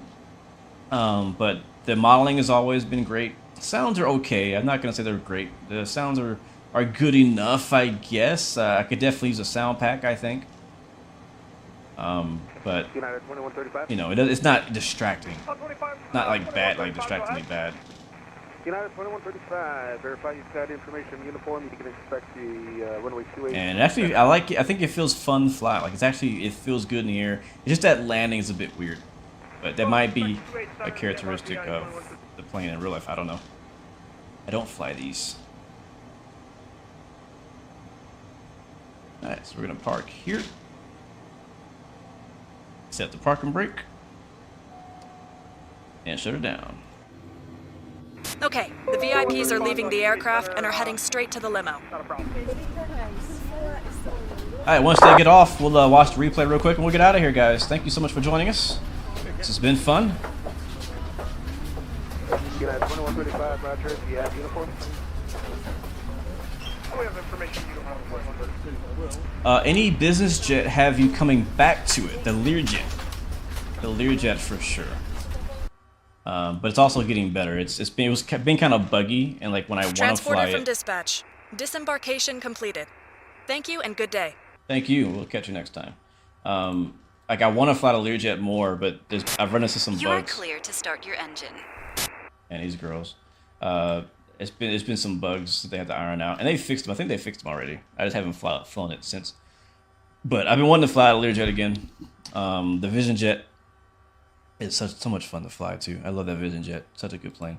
I think the Vision Jet is still probably one of, if not maybe the best biz jet out so far. So yeah, there's some good stuff out there, man. The Learjet, when they finish that Learjet though, it probably will be the best model or the best simulated business jet in flight sim to date when they finish it. Not now, but when they finish it. Make that clear. All right, our landing rating on that last flight. Let's see what it was, and then we'll go back and watch the replay. Oh, okay, 50. Got a double digit. I like the way that sounds. So yeah, we got a 50 on that landing rating. Just 5-0. That's it, 50.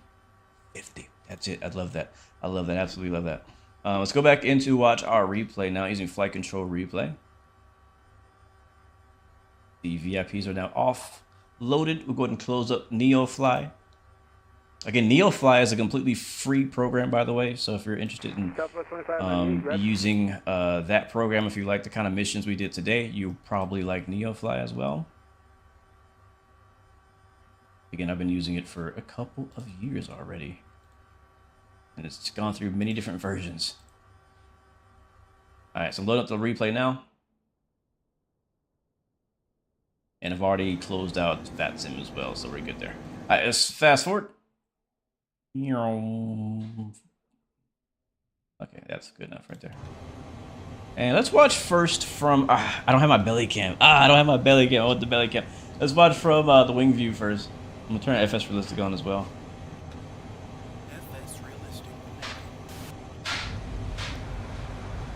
What is he doing? He's trying to get out, probably.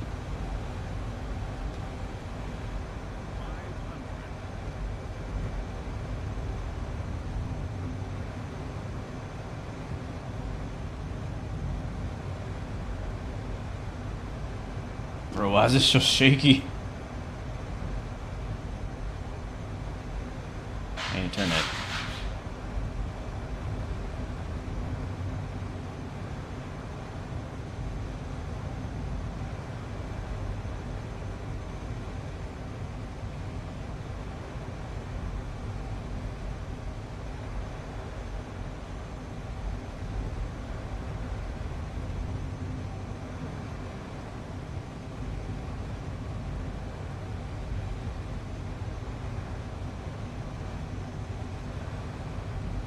At ease, ladies. That was funny.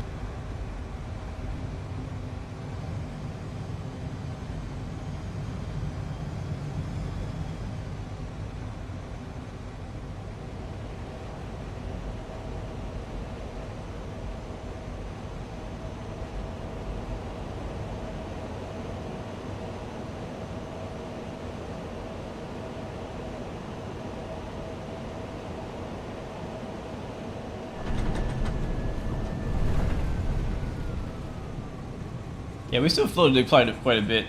I'm gonna turn FS Realistic off because I don't know why it's being so shaky. Let's rewind it again just a little bit to watch that without FS Realistic on. There we go, that's much more stable.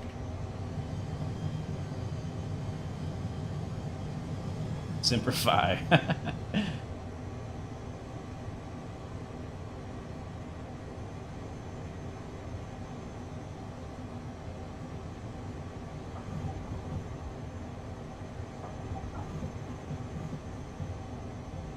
I think it's down. Can't tell. All right, let's rewind. There's no. That's why I wanted FS Realistic on, because there's no camera shakes. You don't know when you're on the ground, especially when you have a soft landing. So we'll just do the cinematic fly camera. All right, together here.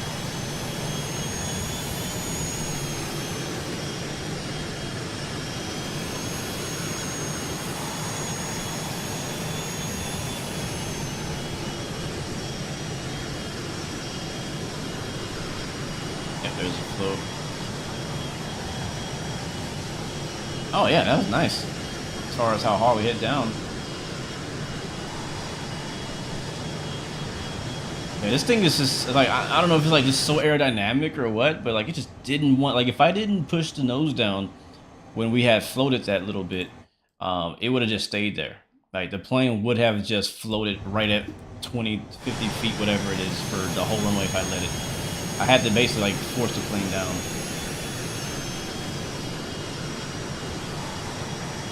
So like right here, like I could have just stayed there. So you see me point the nose down a little bit, and we didn't come down.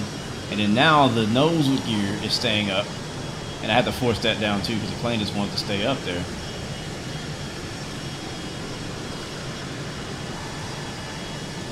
That was a little weird. I'll tell you this much: I feel like this aircraft is much easier to land than the Learjet, though. But it feels completely different, though. I'll say that. They almost don't even compare, like how differently they feel to each other. Let's watch from the front now.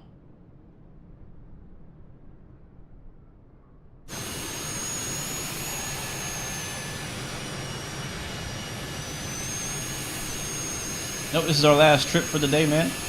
Our second and last trip for the day.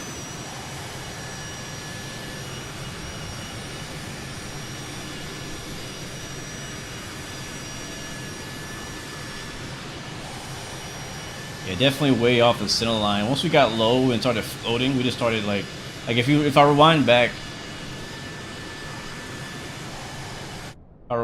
here, you'll see when we actually initially came down, when I thought we were gonna actually land, like right before we started floating, right here we're floating, like we were on the center line, and then we just went off. I hate when that happens. It's so annoying. Like, bro, I was on the center line and we just floated over there. And it could honestly also be from when I hit the rudder, because I think that's right around where I hit the rudder, because we were kind of coming in a slight crab, very, very slight crab, and I hit the rudder pedals, and that's when we started moving in the direction that I didn't want to go.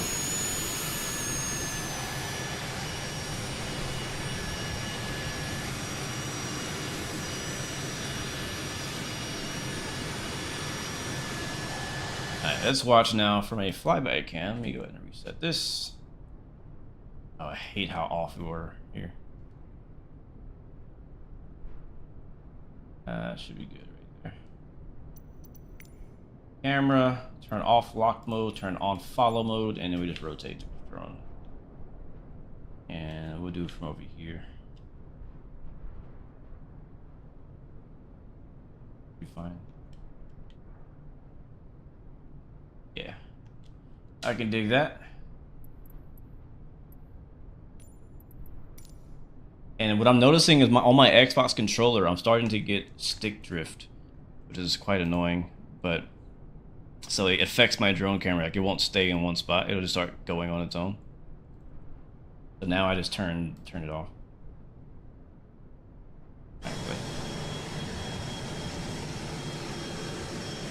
Yes, I'm still alive, VNS. We're a fan. Thank you, Boeing 82. Appreciate you stopping by. Thank you so much. Matter of fact, guys, if you're watching, jump in and give me a quick shout. So I'll give you a shout back before we head out. We are done for the day. It's our final flight, just kind of analyzing our final landing. But I enjoyed it. I enjoyed the stream. Glad that I was able to finally get a chance to stream this. I've been wanting to since it came out. I'm planning to come live again tomorrow, same time, same place. But I honestly don't know what I'm gonna fly yet. I'm kind of in the GA mood right now, to be honest. So we might fly another GA plane, or maybe the PC-12 or the M200 or the Comanche. I was gonna do X-plane, but I'm not really ready. I don't have my sim ready to do X-plane yet. Thank you, BNSF Rail Fan. VR Pilot. This is a flight control replay that I'm using right now for the replay. Data, I'll definitely check Discord when I'm done, for sure, bro. Tomorrow, yeah, if we're flying, we're doing Vatsim, absolutely.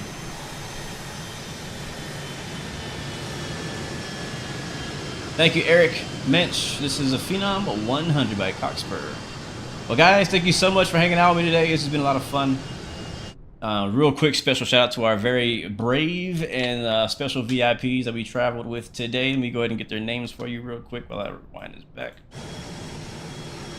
BNSF Railfan, Zach Hamilton, Poppy Plains, Theo, Sawyer, and Kwawi, who was hanging out in the lavatory, the special first class lavatory. Thank you, Salty Cracker. Thank you, Jack Drinkwater. When you try replay with Sky Dolly or any replay tool, it just starts stalling and your engine isn't on. No any fixes. Ah, that's interesting. I don't really know. I haven't experienced that. The way I usually do it is I don't hit my replay until right before I land, or if I want to get my departure, I'll hit the replay right before takeoff, and then when I hit load replay, it just loads my aircraft back to the spot that it was at when I first hit start replay. I don't usually record an entire flight. I do know that it will stall if you don't hit play. If you don't hit the play button, you won't ever actually see the replay go. It'll just sit there and stall. Also, if you turn off replay while your aircraft is moving, it may also stall. So I'm not sure if any of those are your issue. But hopefully you figure it out, man. Hopefully somebody in chat can help you or in Discord. Because honestly, I don't really know. But man, it's my time, guys. Thank you so much for chilling with me today. Again, as always, it's been a pleasure. Have a great day. Again, hopefully catch you guys tomorrow. And until next time, remember you have 3 choices. Give up, give in, give it all you got. Peace, love, and God bless you. I will see you guys next time, next video. I am all the way out. Sheesh. Yeah. Bum, bum, bum, bum.